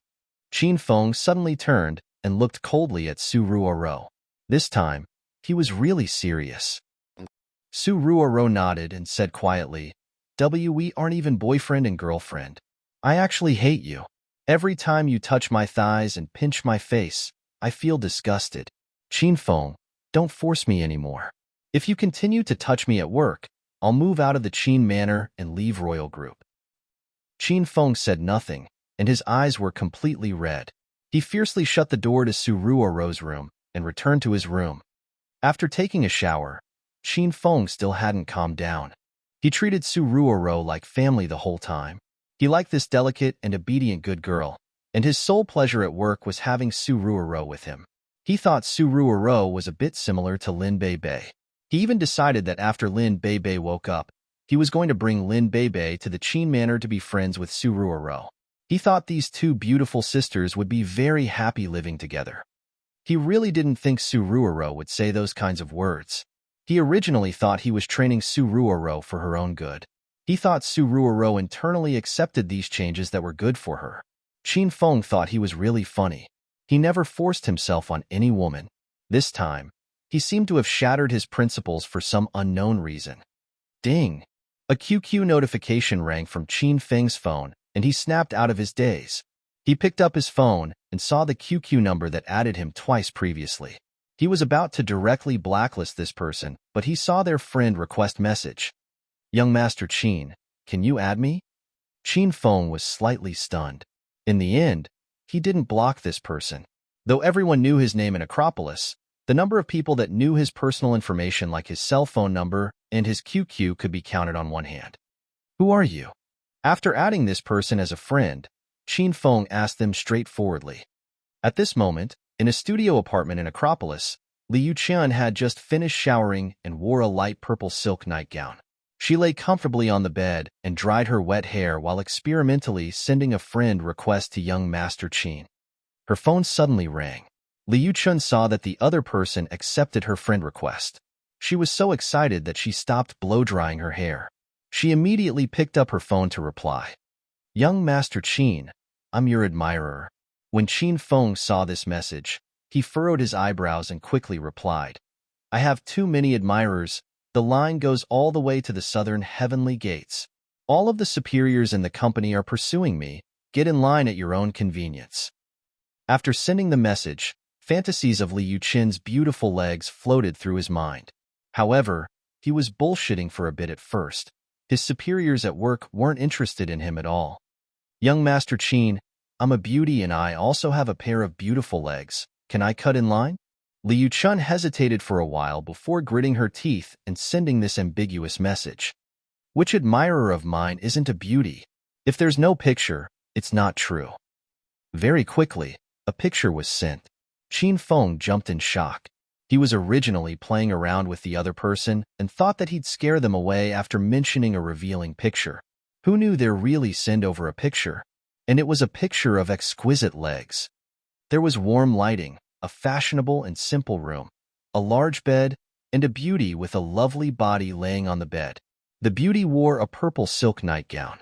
She purposely pulled down the front a bit to show her chest and lifted her skirt a bit. The picture was also taken from below, making the beautiful, soft, fair, slender, and long legs even longer. Qin Feng's eyes were glued to the screen of his cell phone. These beautiful legs are really familiar. After admiring the beautiful legs, he muttered to himself. He quickly compiled and sent a message. No, who knows if you downloaded that off the internet? How about this? Hold a book with a red cover, sit on the bed, and take another picture. Remember, this time, you need to reveal your face. If you also look beautiful, I'll consider letting you cut in line. After seeing Qin Feng's message, Li Yuqin felt unsettled. She knew that her opportunity had come, but if she didn't take it, she would completely ruin her mother's dreams of marrying her into a rich family. At Li Yuqin's age, she didn't long for fairy tale-like love stories anymore, and she definitely wouldn't go back and fantasize that a predestined prince on a white horse would appear before her. Her thoughts were very simple. Find someone that treated her decently and was considerably dependable to marry, have kids with, and spend the rest of her life with. Thus, Li Yuqin didn't really care much about who she married. If young Master Qin could take a liking to her and give her the opportunity to join high society, she didn't really care. But if she could make her mother happy and reassured, Li Yuqin would do her best to try and pursue it. She stood in front of the window and looked at the night view in a daze for a good while. She gritted her teeth. Since she had a chance, she was determined to give her all. If young Master Qin really didn't take a liking to her, then she could give up and go on with her days smoothly and stably. All in all, it was enough to try one's best. She shut the curtains, turned off the overhead light, and turned on the dim, warm yellow lamp by the bed. Then, she removed the shoulder strap of her purple nightgown and revealed her fragrant shoulders that were as pure and fair as jade. She grabbed her nightgown and tugged gently at it, exposing her entire seductive body. She freely inhaled the fragrant air around her. Li Yuqin made a couple of poses, but the pictures gave her a fright. In the end, after flipping through them over and over again, she chose a full-body shot where she used her arms to cover her chest. She clenched her teeth and sent it to Qin Feng. Qin Feng waited so long that he was about to sleep. He was already certain that the other person was a fraudster and wanted to angrily blacklist Li Yuqin when a new message suddenly came through. Qin Feng had just opened the picture, and he threw his phone in shock. He immediately crawled off the bed, picked up his phone, and examined it closely. It was still that room. The overhead light was off, and an even warmer dusk-yellow lamp was on. There was the same woman and the same lovely legs. She held a book with a red cover as Qin Feng mentioned. This time, the beauty wasn't wearing clothes.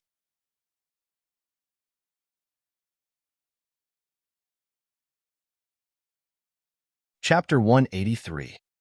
Chapter 183, Golden Assassin Crew. The beauty leaned languidly on a pillow with a seductive pose. There was not a thread on her body, but the vital parts of her chest were covered by her arm that was holding the book. Her legs were crossed, so nothing could be seen, yet it was even more alluring.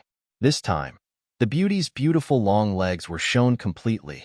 The attractive, smooth and flat belly had no excess fat, and her full small waist was extremely enchanting. One could be sure that this photo was actually taken by a real person, but it was even more enchanting than the photos of beauties that could be downloaded from the internet. The main point was that this kind of captivating picture had both beautiful legs and a beautiful chest. However, Qin Feng's gaze was glued to the woman's charming face and ignored her other enchanting parts. The woman's beauty wasn't a point of importance. The main point was that Qin Feng knew this woman. It was his superior Li Yuchun who he had just been fantasizing about. Qin Feng was fairly interested in Li Yuchun. She was an intellectual and beautiful woman.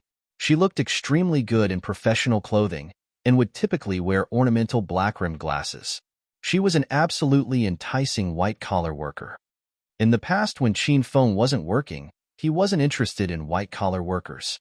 Now that he was working and starting as a sales representative, he was extremely interested in these kinds of office romances, especially the kind involving his female superior. Every time he went to Li Yuchun's office, he wanted to push her down. However, this superior wasn't really interested in him and didn't express any hints towards him either. He would have never thought that Li Yuchun was actually a woman that was outwardly cold but inwardly passionate. At night, she added him as a friend and sent him alluring pictures. Wait, how did she know about his identity as young Master Qin? It must have been that last time when Sun Yi and Wang Ying came to show off and buy the villa. Maybe the deputy manager of the administrative department, Wang Jun, was too reverent towards him, and Li Yuchun found out who he was. Qin Feng muttered to himself and guessed, yes, that must be it. After confirming that the other person was Li Yuchun, Qin Feng immediately became interested. He quickly replied, not bad. You really are an exquisite beauty. You can cut in line. Why don't you send me a picture where you're not covering your chest? After sending the picture, Li Yuchun waited restlessly for the response. When she saw that young Master Qin had taken a liking to her, she was a bit excited. However, Li Yuchun was in a difficult situation when she saw his next request. After hesitating for a while, she said, young Master Qin, we just met tonight. It wouldn't be good to move so quickly. Why don't we chat a bit every night from now on to slowly get to know one another? And when the time is ripe, we can meet, eat a meal, and take the next step. Qin Feng was a bit disappointed when he saw this message, but Li Yuchun knew his identity. They would see one another frequently in the future at work, so Qin Feng couldn't be too vulgar. Okay, then rest early, beauty, and I'll see you tomorrow. Qin Feng meant that he would see her at work tomorrow. Li Yuchun saw the message and understood it to mean that they would chat again tomorrow night. So she replied, good night, young Master Qin. See you tomorrow. Qin Feng and Li Yuchun thought about one another and slowly drifted into their dreams. In an abandoned alley in the outskirts of Acropolis, there was a hair-raising, close-quarter fight going on. It was a murderous night where the moon was dark and the winds were high. An elderly man covered in wounds ran for his life. Behind him were 4 big and large men wearing black suits and black sunglasses. The 4 didn't wear sunglasses at night to look cool. The sunglasses were multifunctional and were currently used as night vision goggles. They could see perfectly clearly in this dark night where one couldn't see their hands in front of them. There was nowhere else to run.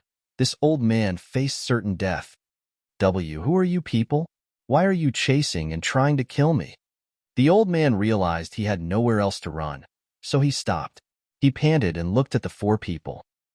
You know who you've offended, and you've found out about the grudges a long time ago. Be satisfied that you've been alive until now.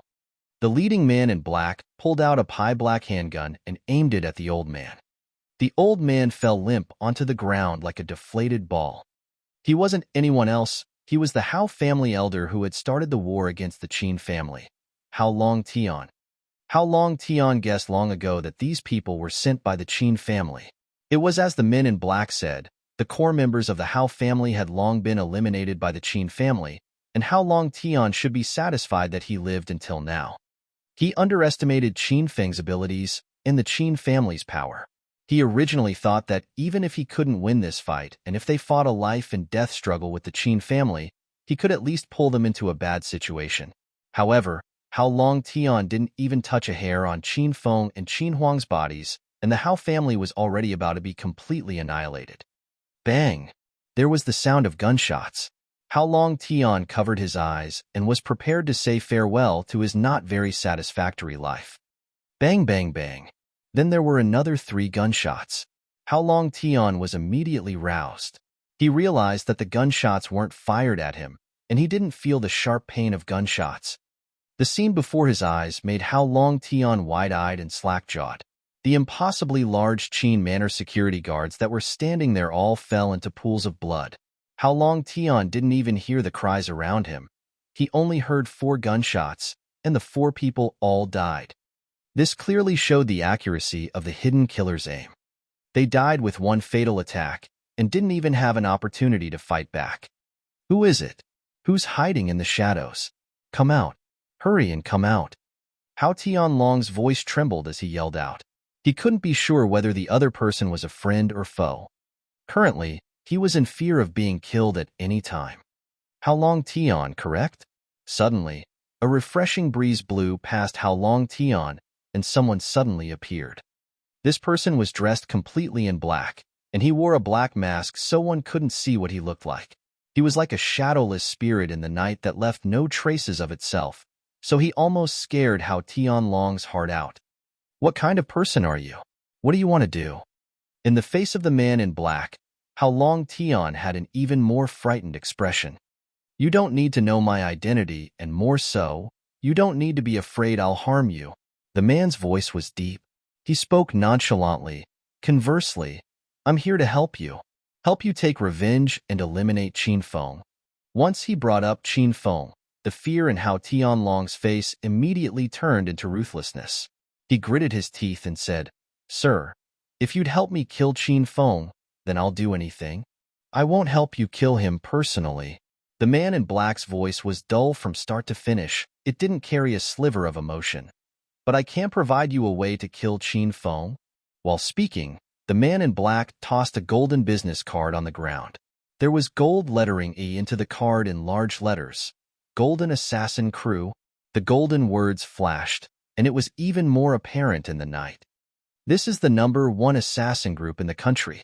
They only accept gold as compensation, and they've never failed an assignment. You know what to do. You're tuning in to the Romance Rendezvous YouTube channel. We're so grateful for your support, and don't forget to subscribe to join us on this incredible journey through captivating stories. Your generosity through donations truly makes a world of difference, as it's the primary source of revenue that allows me to expand and enhance this channel for you. Thank you from the bottom of my heart for being a part of this adventure.